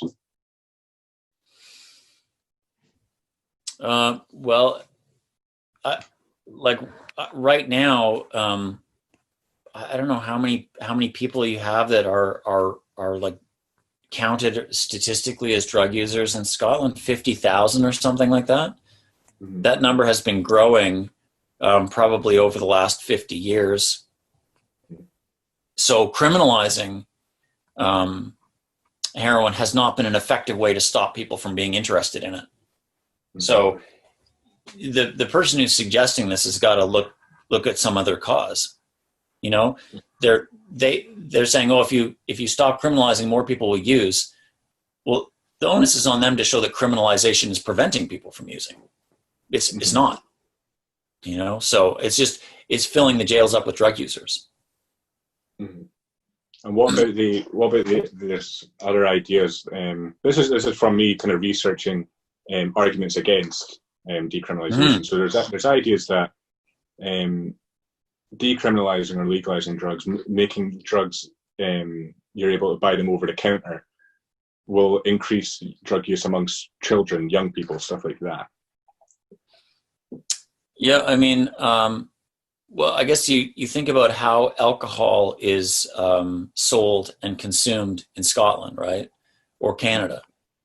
And people do try to control, at least here, whether young people have access to alcohol. So you're not able to go and buy booze until you're 19 here. Mm-hmm. Or at least you're not supposed to be able to. So society can decide, you can decide how you want to legalize something. You don't just have to hand out heroin at the schoolyard. You can decide, kids can't have it.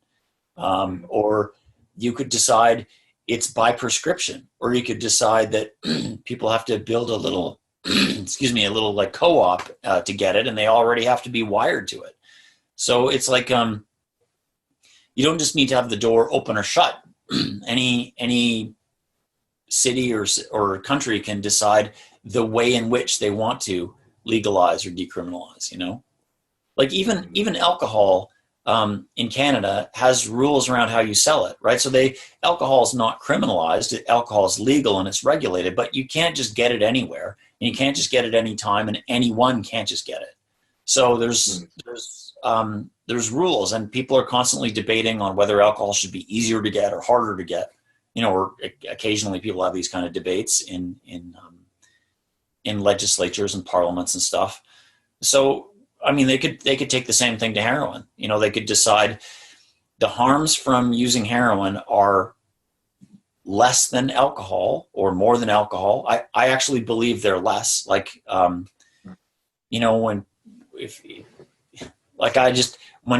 people are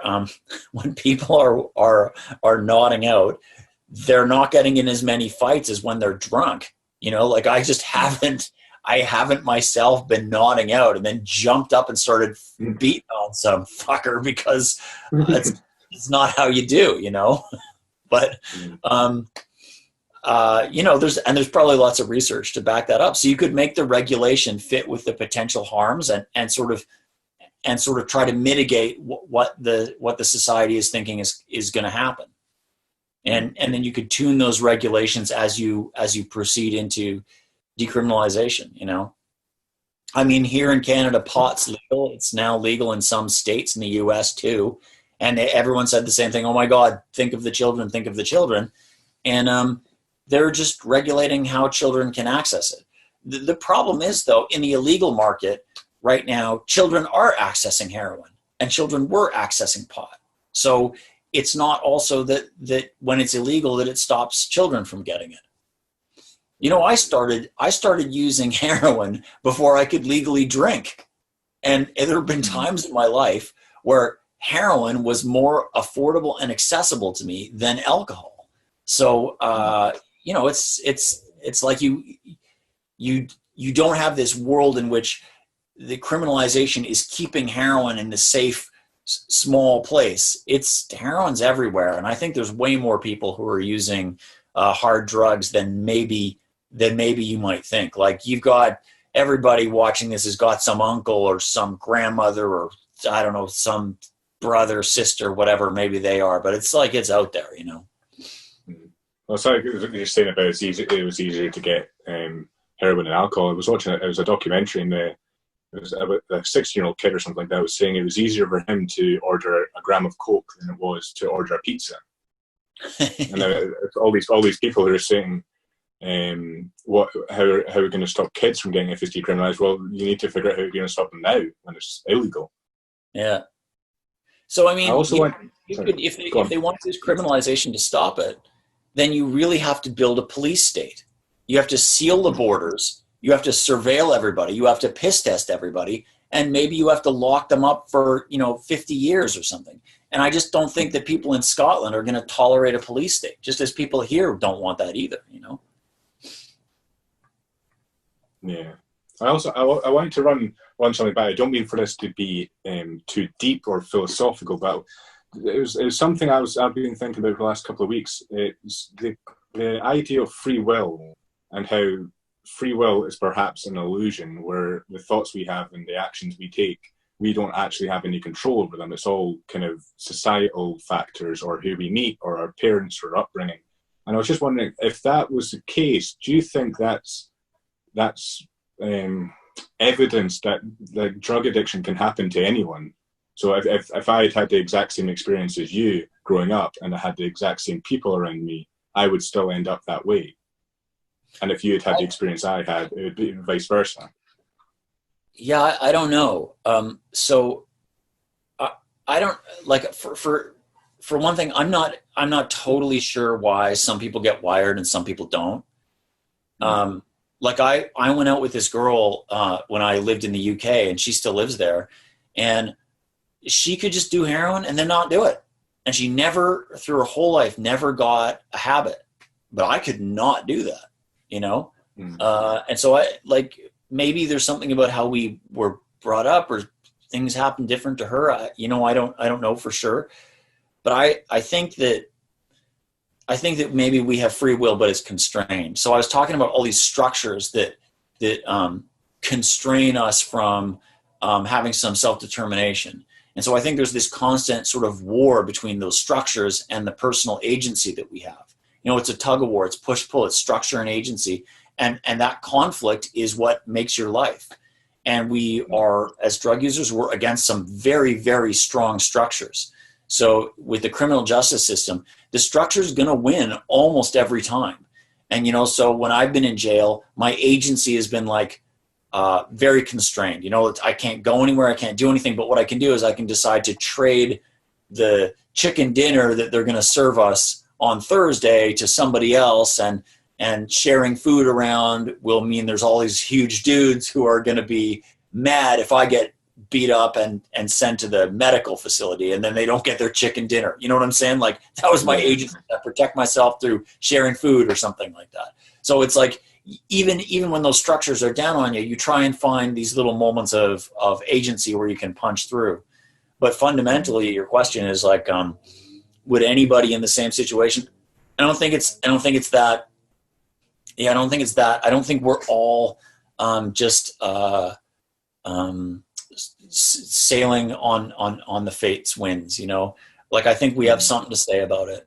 But how that all comes out, I don't know. I'm not sure. I just have seen in myself and everybody else and all the history I know, it's that struggle between structure and agency.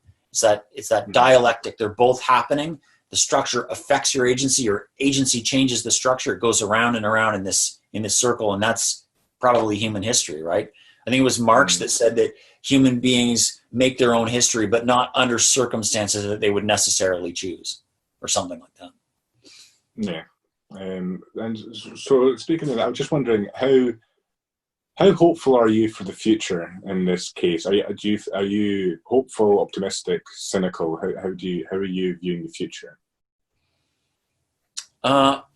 Well, my dad used to say that I'm a pessimist, but I think that nobody's a pessimist who fights for social change. Like if you think you can change the world, there must be a belief that you can. Like you wouldn't do it for no reason.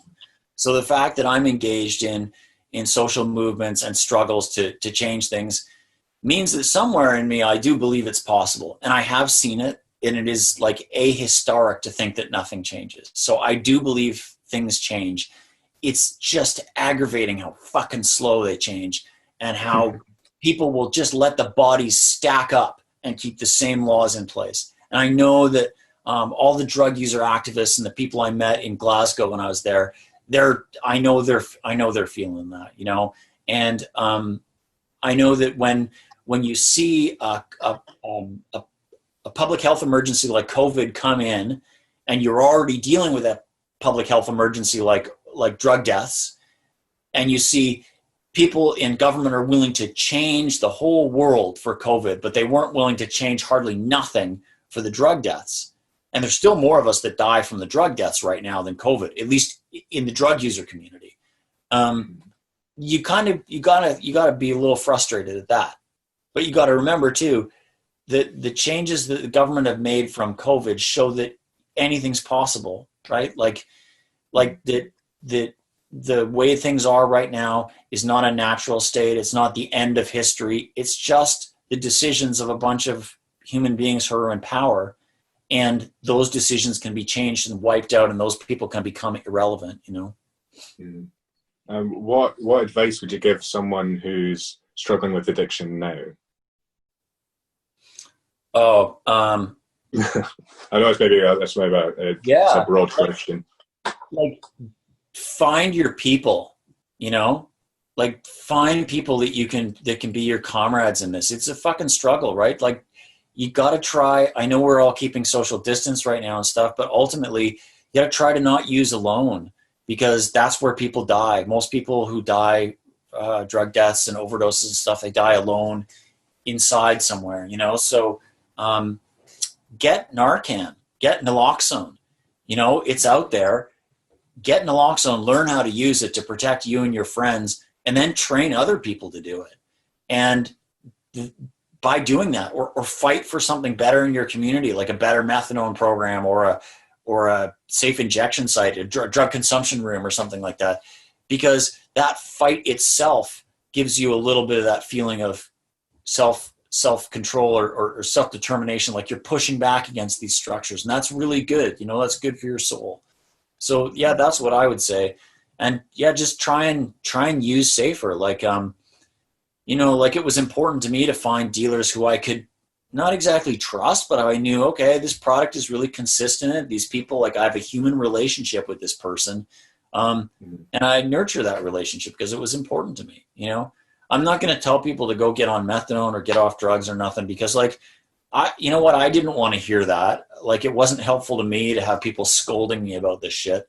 And people are going to find their own way, but they got to be alive to find their way through the world. You know, so that's the key thing.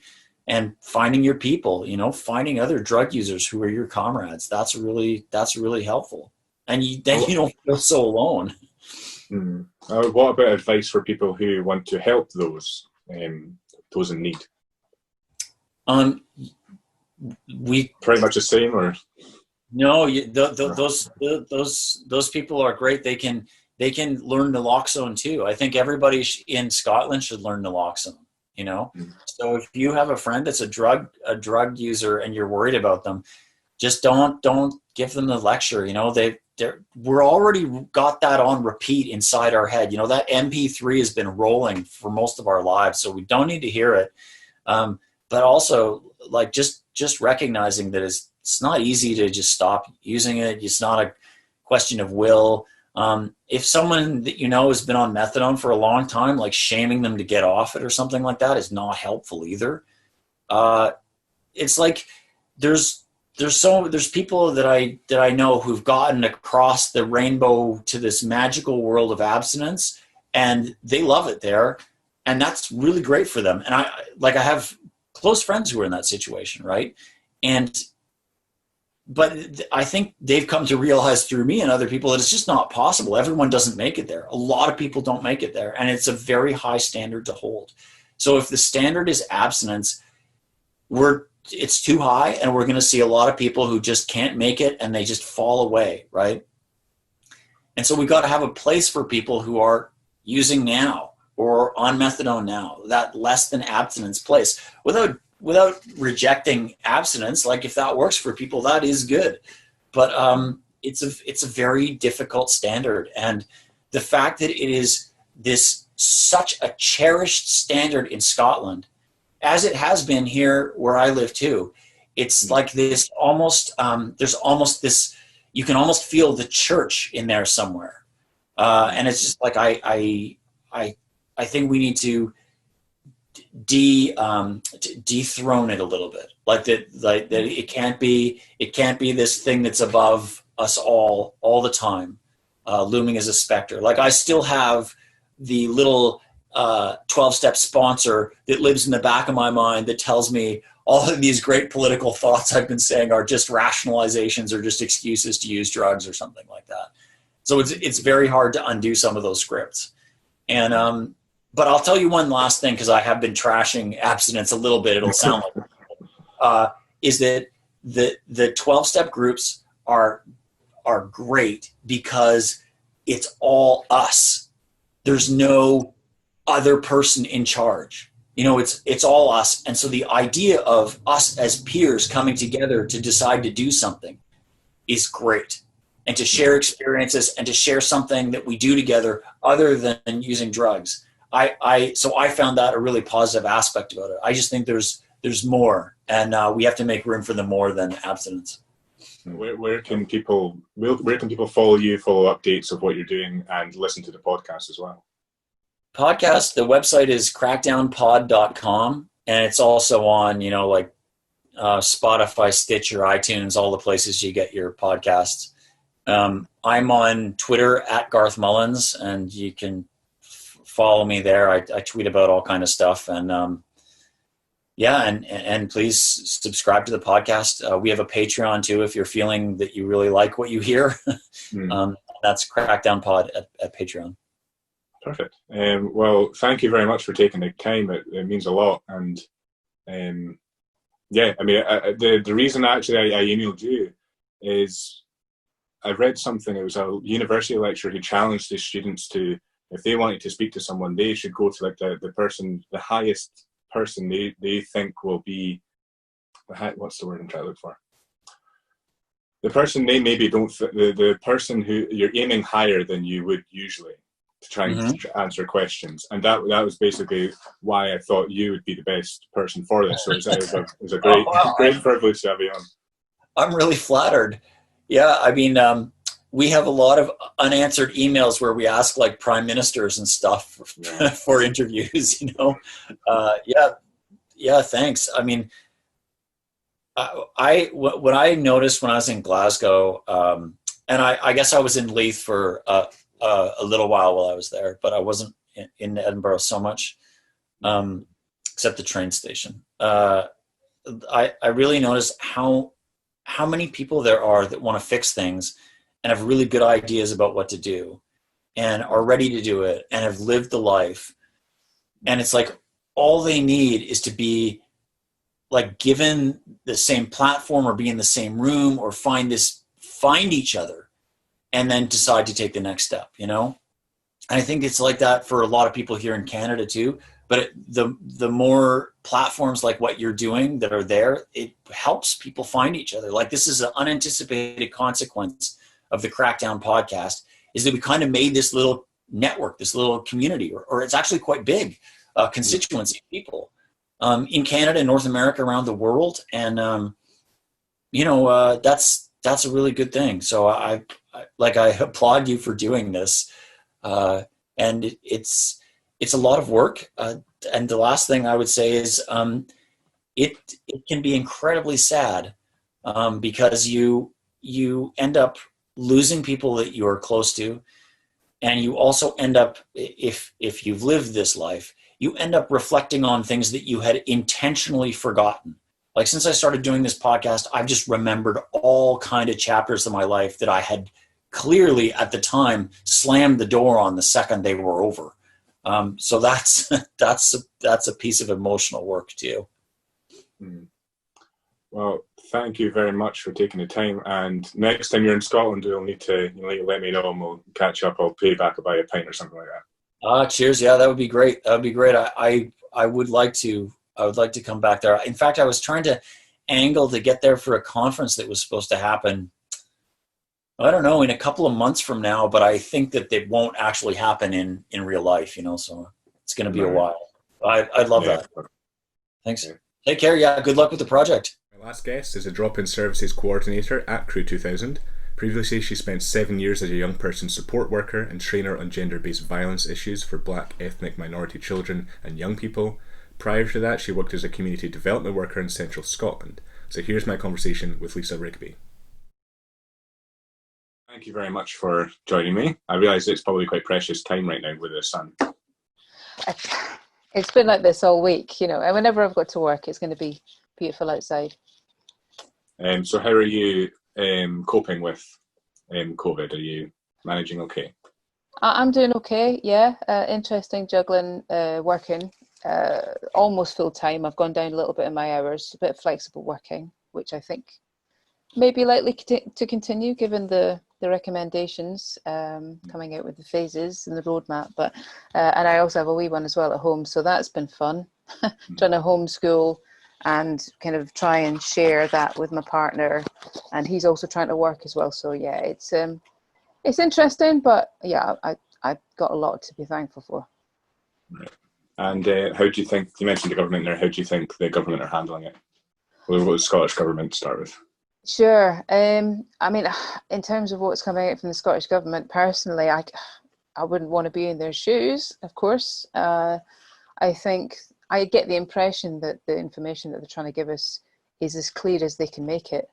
And okay, if you look at the government website about, say, like the roadmap recently, I think it's been simple enough that other organisations have been able to kind of like present the information in whatever way is best for them. So actually there's a few kind of versions of the roadmap that are floating around, especially in the third sector, that kind of just present it in a slightly different way, even if it's in a table with different colours, and kind of makes it quite easy to follow. Actually, it's been quite useful. So it makes sense. But yeah, I mean, I think it's quite interesting for me as a community worker, actually being in my local community and, of course, talking with my neighbours about what's going on and getting their take on what they think is working, is good, what's staffed, and obviously this kind of confusion over who should we be listening to. Are we,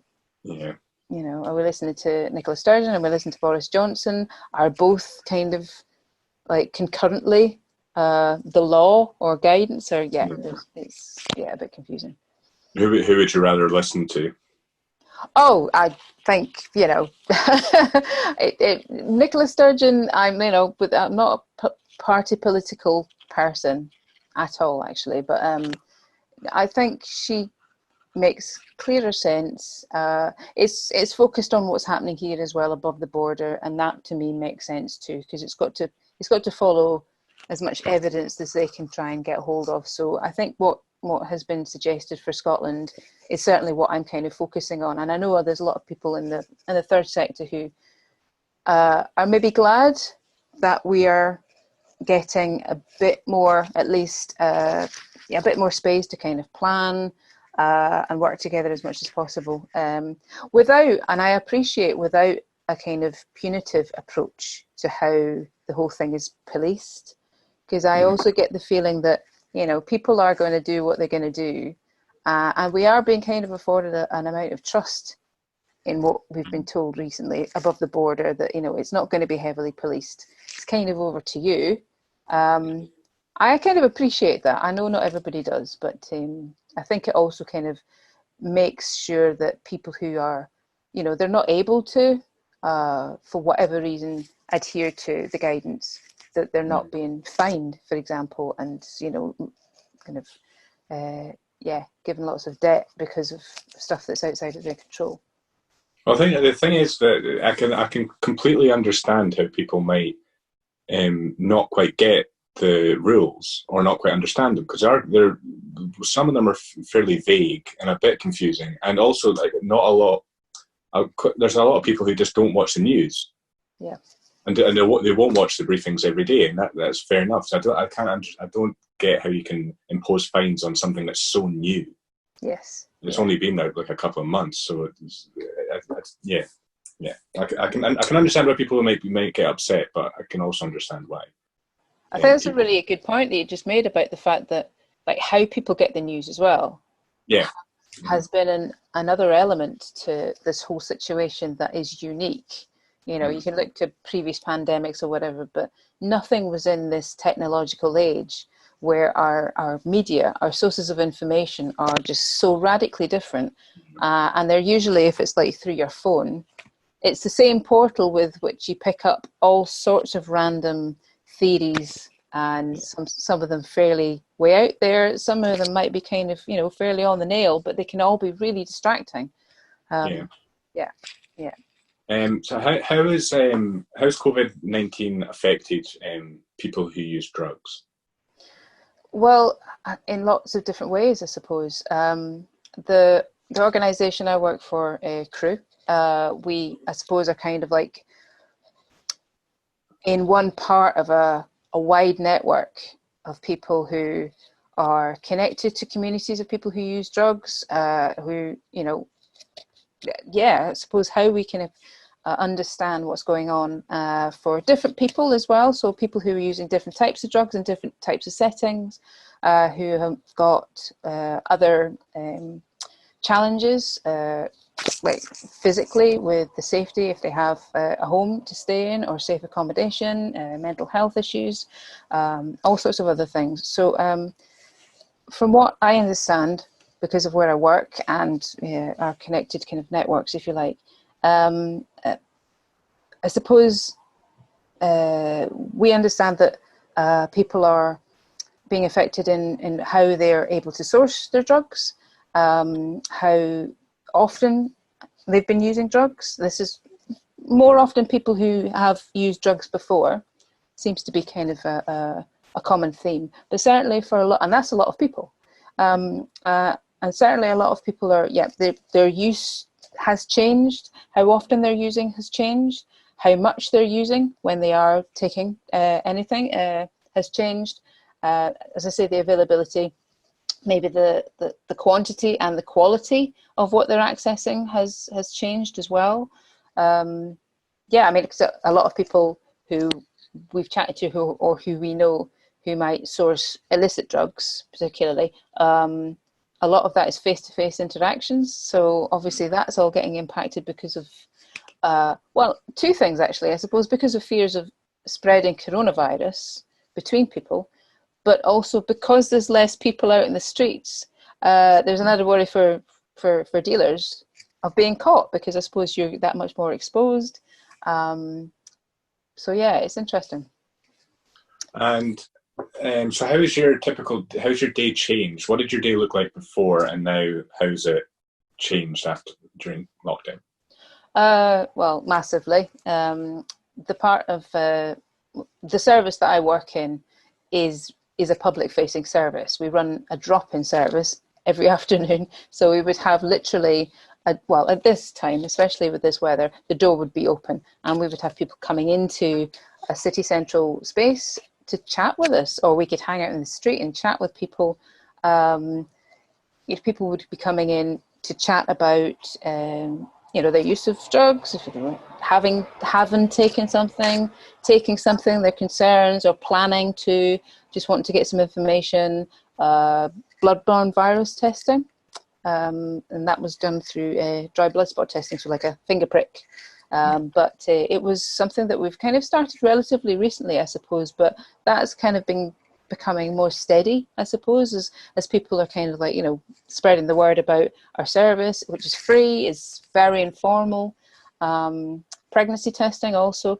So yeah, and of course C-card. A lot of people coming in for condoms, and all of that has had to stop because we cannot be in that space. Yeah, it's been hugely frustrating. We have been able to carry on some things. For example, like the free condoms that we work with C-card with, so that's like NHS Lothian and Healthy Respect.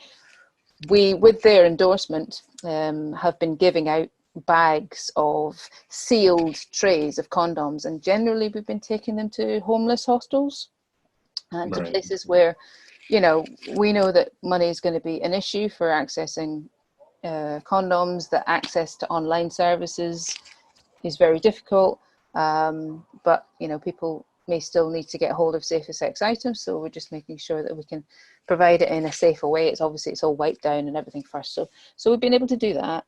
And the other side of our work, where I work in the drop-in, we didn't just meet with young people in the space.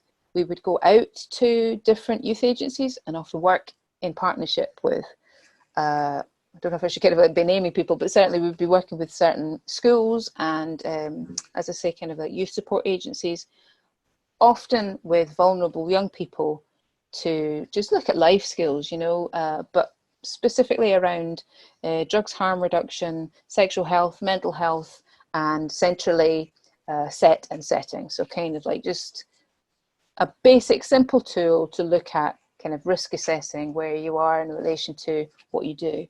And that's a part of the job that I love, and it's been made really, really difficult because a lot of the connection and the rapport that you get with young people, especially when they don't know you, and you've got a very short amount of time in which to connect with people, and that body language is a lot. It really is a kind of large part, obviously, of how you can communicating with people, and they can see your body language in a perceived 3D kind of way.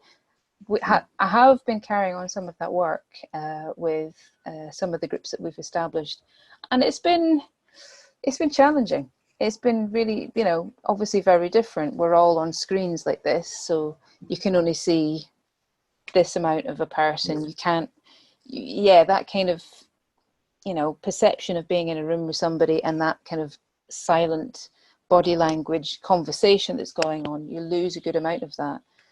And I've also noticed that there's more likelihood young people they're being asked to be on screen, and that's a very different thing to being in a room. I suppose, the equivalent might be a young person who's feeling a bit self-conscious, might come in, stick their hood up, sat hunched there, and that's fine. They can still be there, and you can still get a sense of how you're connecting with them, and essentially for myself as well, just to be avoiding things like triggers or topics that could be triggering for them, just to kind of get a sense of that. But the equivalent now is that in some groups, maybe a young person won't turn their screen on. So you'll see their name and you're checking in verbally, and occasionally you'll get a, yeah, oh yeah, I'm here. And that's fine, but it makes it even more tricky to make sure that you're not, unintentionally triggering somebody. You're not getting that kind of cue. So Yeah, it's A lot of changes then. yeah. And so when the drop-in was open, how what did the typical person look like? Was it very varied, or was there a specific demographic that would usually come in? I mean, it was hugely varied, but I'd say if you looked at the majority of people coming in, more than any other group, it was 18s to 25s, was kind of like the largest demographic. Very often students, very often, quite involved in some kind of scene, maybe a dance scene, a party scene. So some experience of drug use, interest in sexual health, generally quite open and wanting to chat, but not all the time. And we did get, I'd say, a fair percentage of people coming in who were coming in specifically because they wanted support. There was usually, commonly, a mental health concern that was kind of like a central thing talked about, maybe with connecting issues around drugs, and other things around their safety too. Yeah. And well, I suppose that's also something that maybe people forget when you think of drug charity. I think a lot of people will think of problematic drug users, but what you're saying there about students, it could just be a lot of recreational use, and they've never taken anything maybe, and they're just wanting some advice around that. Mm-hmm. Is it more so that, or is it about 50-50?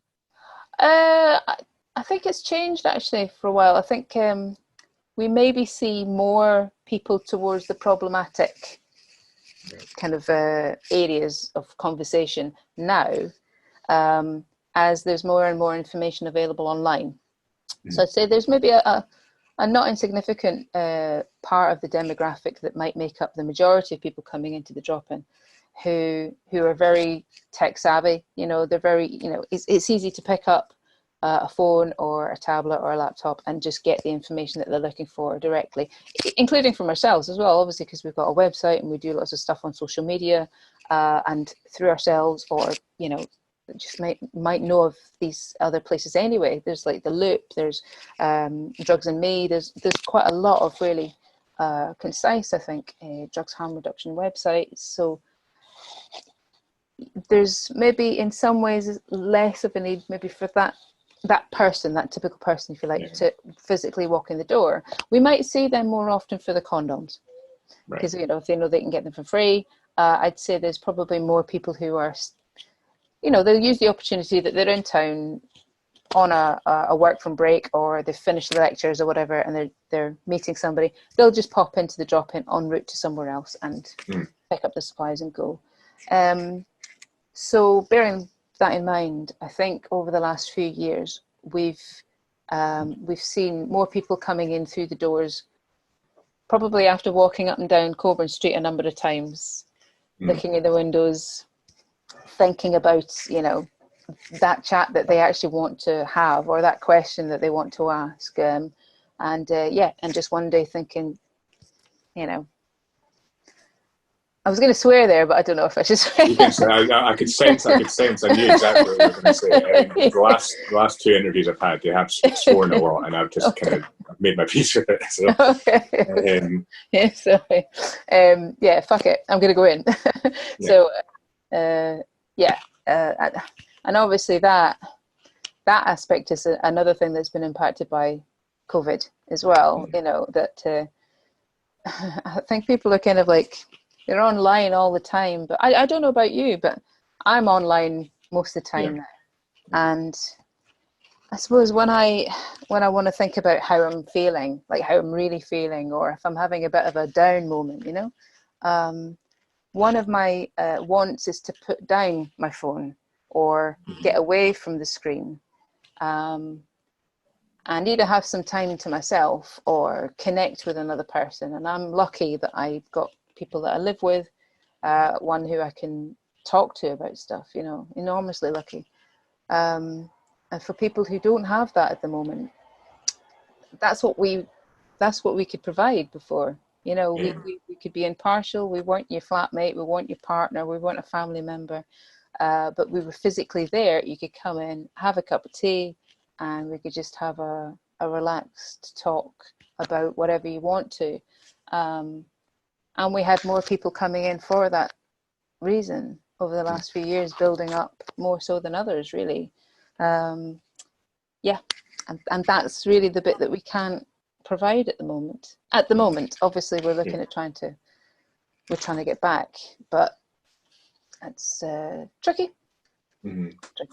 Well, one of the other questions I was thinking of was, so in this episode, in the middle, I've put the drug documentary I filmed 3 or 4 years ago. It was a while, wasn't it? Yeah. And that would have been that was my first time in crew.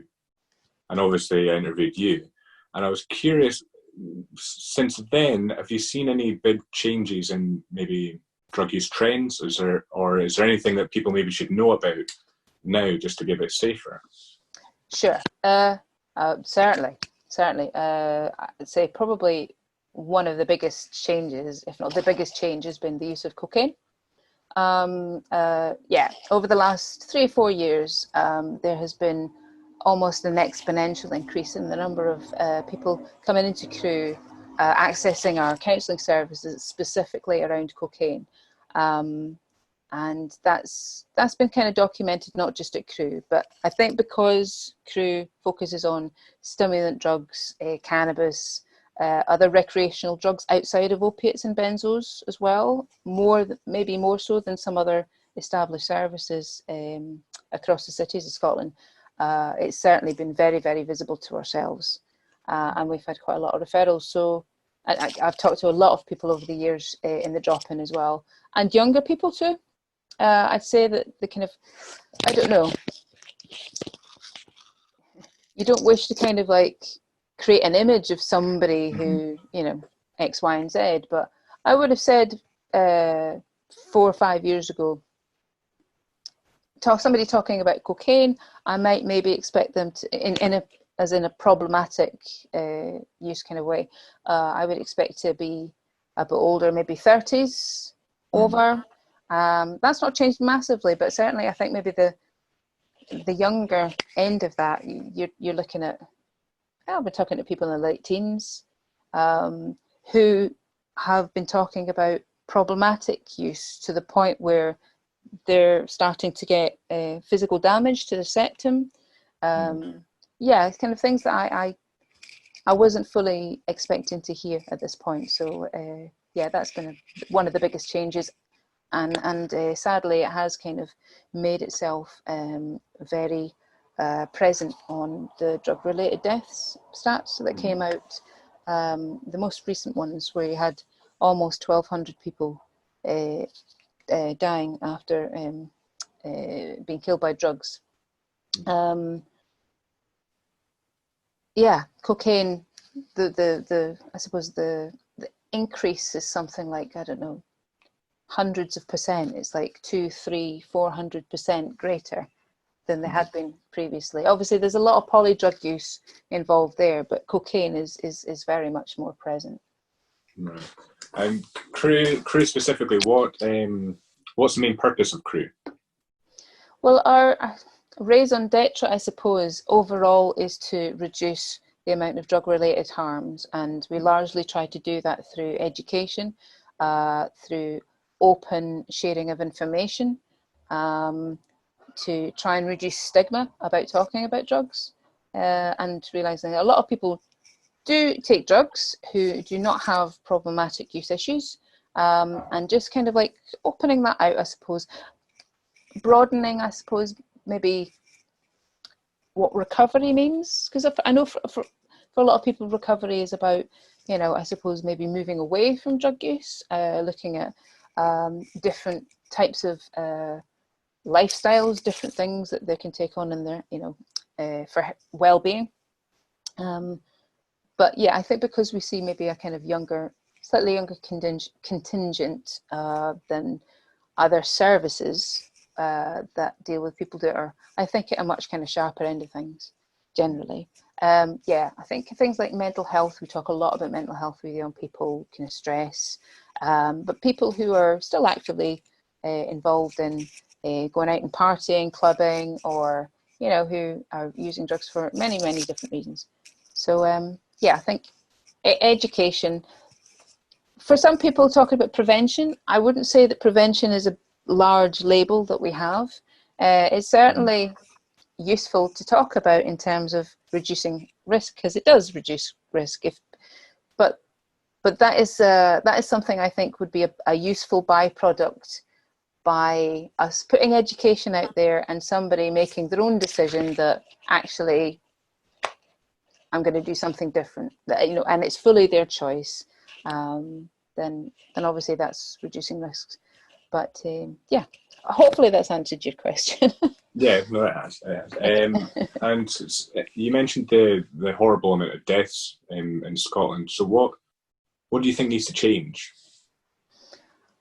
I think the things that are changing slowly, but they are shifting a bit, and could do with being quicker, is how we talk about drugs. Just making it open. I think there's a lack of voices of people who are directly affected, and by that I think, yes, people who have had difficult times with drugs, and things like, I suppose, like the Scottish Recovery Consortium and other people who are very, you know, they're driven by their members, they're driven by people who are speaking from lived experience.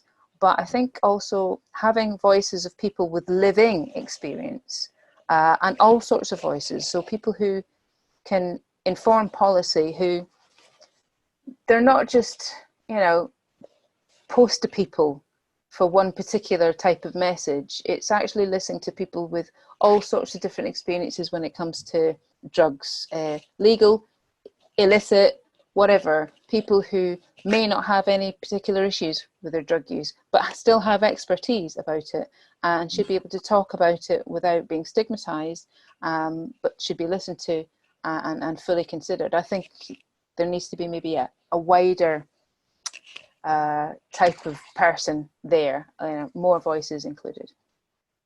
And there's been, well, I've mentioned a lot about safe consumption rooms, and it seems to me like it's been spoken about for years, and it still never happened. And I was just wondering, what's your view on these rooms? Do you think that's a good starting point? Do you think they're effective? Would it be effective here? I think, I mean, from what I understand, like consumption rooms, drug consumption rooms, or safer consumption rooms, I think they've been largely agreed upon within, I suppose, the academic community, the frontline work community, having directly seen how they have positively impacted on the number of drug-related deaths in places like the States and in Europe as well. There's direct correlation, kind of irrefutable proof that they reduce overdoses. So that's never a bad thing. So I think everybody kind of involved in the work that I'm involved in as well would be keen to have movement, very keen to have movement, and less red tape and politicking going on around it, which is, I think, the main reason why it's just not happened. It's been dragged into politics, sadly. So, but hopefully that will change. I know there's been, you know, the pilot in Glasgow, and a lot of people kind of set up and ready to go for quite a long time. So that's not changed. I know that people will be pushing it as much as they can. Given the circumstances, that is going to be more difficult, but people at the moment are being extremely creative. I've just actually been listening to a Scottish Drugs Forum seminar, and they've been running various seminars, lots of fantastic seminars out there by different organisations, sharing a lot of the quick thinking and creativity and flexibility that people have, particularly in the third sector, and particularly, I think, this area of work where you're working with a lot of people who, they're not typical service users. They're not kind of like walking into, you know, I mean, they're quite hidden populations, I suppose. You know, whilst there's a stigma about talking about drugs, people mightn't share that information a lot of the time, or if it's people who have got a lot of challenges, they might be homeless, they might be kind of like very transient and not have those kind of markers or trust as well. I mean, things like trauma as well. You know, the trust that you have to have before kind of sharing information about yourself or walking and talking to a stranger in a service. So, but yeah, people are doing some really interesting things. So I don't doubt that people will be thinking widely about how consumption rooms could also still work in the time of COVID. How do you view the future? Are you optimistic or pessimistic? I don't think you could work in the voluntary sector if you were pessimistic. Right.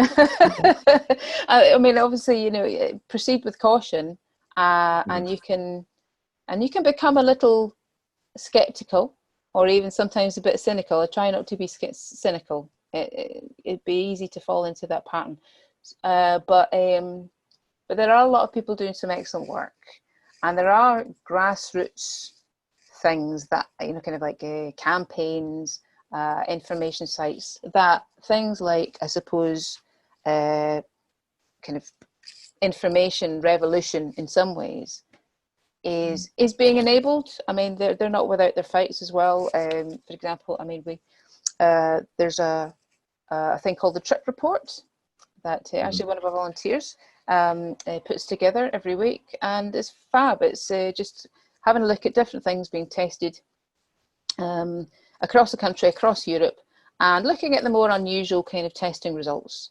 Plug for him, I should say, the Trip Report. Check out, it's on medium.com. He also has a Patreon and should be supported to carry on. But yeah, it's a really, really straightforward, interesting look at drug testing results, drug checking results. But you know, it will get taken off of certain social media platforms on occasion. I don't think there's like a massive surprise to him, but yeah, because it's sharing information, harm reduction information that mentions drugs in a way that's adult, you know, in a way that's mature, and isn't ticking people off and saying no, you shouldn't do this, and so it's been kind of you know, an algorithm has picked it up as breaking some kind of, you know, contravening some kind of rule and taking it off, and you're like, well, this is the kind of information that is actually, you know, it's homegrown, it's peer-to-peer. So it's almost like they're doing the opposite of what they're trying to do, because if they take something like that down, which is like information, it's fact and it's science, but then they'll leave up conspiracy theories and a lot of unproven, like, fake misinformation and stuff like that. So it's a bit almost ironic what they're doing there. Yeah, I think it's, I mean, at the same time, I'm talking about Facebook because I'm old, but the people who we work with are, some of the folks who we work with, I think, have got a lot of nous and ability to be able to kind of navigate other areas of the internet that are less able to be censored or kind of manipulated in a way, and that has great potential. But of course, there's a lot of young people who know, you know, they don't know anything about end-to-end encryption or, you know, or different ways of connecting and sharing information. A lot of people don't have access to the internet. A lot of people don't have the tech at all, and so, you know, they're left behind, and they're made vulnerable. If they're using drugs, then obviously they're not, you know, maybe not getting the rich enough information that they deserve to be able to kind of make their own choices about things. But they're being left behind in a technological sense as well. You know, their opportunities as well are dwindling as well. So they're becoming even more vulnerable. And conversely as well, when it comes to coping with all of this, again, puts them at even greater risk around their drug use if they're using drugs or coming across drugs. So it's challenging. Yeah. So what advice would you give someone who might be watching or listening to this who is struggling with addiction or just needing some information around their drug use? Yeah, sure. Well, there are spaces out there and people like ourselves that are more than happy to chat about things, and the last thing we're ever going to do is make any kind of judgment about a person because of what they do and what they say. If somebody needs to come online, which at the moment is largely online, but not solely, they can do so. So, for example, is it all right if I plug our drop-in? Yeah, of course. I mean, on most afternoons, 1 till 5 or 3 till 7 on a Thursday, we have a drop-in. So you can email dropin@crew2000.org.uk. And you'll get somebody coming back to you to say, do you want to have a chat online? Do you want to type? Or, we can text you back and we can have a text conversation, or we can call you back and we can have a phone conversation. We can set up a video call, whatever you like, what is it you want to find out? If it's about drugs, if it's about sex, if it's about sexuality, if it's about mental health, if it's whatever is concerning you, get in touch with us, and we can certainly chat with people, signpost, and we're not the only people as well. There are other services as well. We do a lot of signposting too. There's apps, I suppose. There's a lot of free phone lines, things like Shout, or there's another one. Is it it's Kush? Not Kush. It sounds a little drug related, but I think it's like KOOSH or something like that. Yeah, I'll have to look that one up. Can I send you a link? Maybe you can put them up there. Yeah, that'd be good. So there's and there's like the mix as well for kind of like up to 25s too, and but you don't have to shoulder anything on your own, and you're not alone. If you're concerned about your drug use, you probably with quite a lot of other people. We did a survey over April, along with other organisations across Europe, and the results that we got back after April, and we had it was a few hundred people getting in touch with us from all over the place actually, and it was common that most people responding were saying that their drug use in some way had changed. They were generally taking more. They were generally maybe taking more when they were using. There was lots of other concerns around there as well. Alcohol use had gone up quite considerably, and that's been reflected in most of the other surveys, some of the ones that are ongoing at the moment as well. So certainly I'd say, don't feel like you're on your own. Please do reach out for help, and you'll get supported and you'll get believed and heard. You won't be judged. Yeah. And what about on the other side then, lastly, for anyone who's either maybe they know someone or someone in their family, or just in general, if they're just wanting to help people in these tricky situations, what advice would you give them?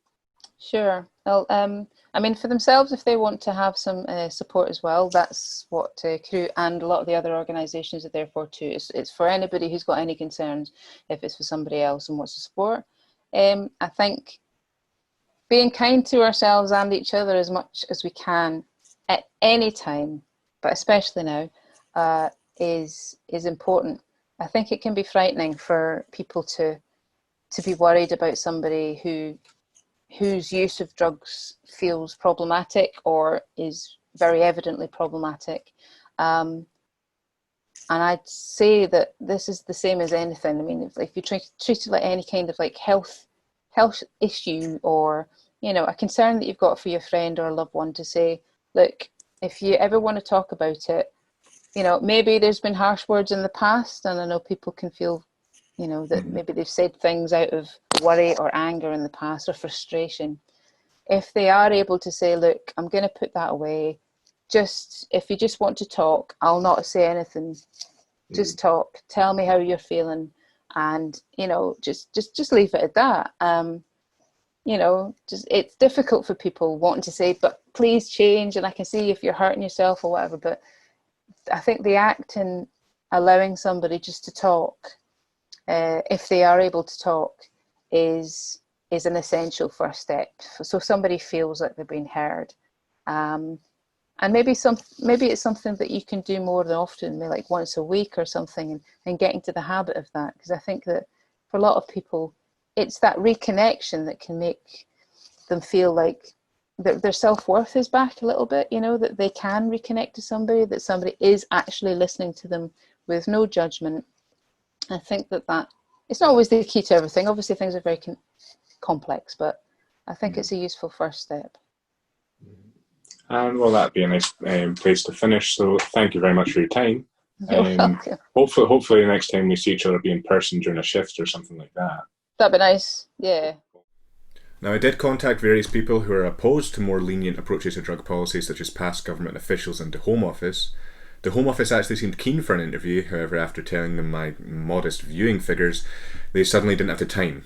But they did provide a statement which reads, "Illegal drugs devastate lives and communities, we are committed to tackling drug misuse, and as a part of this, the government held a UK-wide drug summit in Glasgow earlier this year, bringing together drug recovery experts, health professionals, government ministers and senior police officers to discuss the most effective ways to do so. The result of this review was basically more enforcement is needed, with the government now committing £5 million on top of £20 million announced in October to increase activity against gangs trafficking drugs across county lines. They also pledged to boost police resources with an additional 20,000 officers. Now, what has that got to do for those suffering now? Does that save lives? Very little, if any. Why are we not focusing first on those who are dying needlessly? To be fair, another review is scheduled to focus on prevention, treatment and recovery, but again, we're missing the point. We've been fighting the same war for over 50 years trying to prevent people from using drugs. It doesn't fucking work. People will always use drugs, so would you rather have more people dying and in prison for non-violent offences, or the opposite? It's that simple. So, UK government and Scottish government, if you do not do something that isn't more law enforcement like you've been doing for the past 50 years, more and more people will die. This is a problem with politics. Politicians are so focused on the next 4 years or however much they have left of their terms, all their focus is going to be on what's going to get them re-elected. So why do you think climate change is a massive problem but little is being done to solve it? Because that's future us's problem. The end of the world isn't happening right now. Oh, well it is. So let's not wait for the next worldwide crisis to act. Lives were needlessly lost during the coronavirus pandemic because governments did not listen to the warnings. And people are dying now due to climate change because governments are not listening. And lives have been lost and will continue to be lost due to drug misuse because governments are not listening. So I urge you to act. Write to your local MP or the government to force their hand to act in a way that isn't killing more people and putting more people in prison for non-violent offences. Whew. So that's drug policy in context. I want to thank my guests Rowdy Yates, Garth Mullins and Lisa Rigby, and thank you for watching. Please like and subscribe, it genuinely does mean a lot. I also have a Patreon, so if you think this show is worth something, it would be greatly appreciated if you could contribute. Please, if you can't afford this, don't worry, your view is enough to keep this show going. So thank you for watching and stay safe.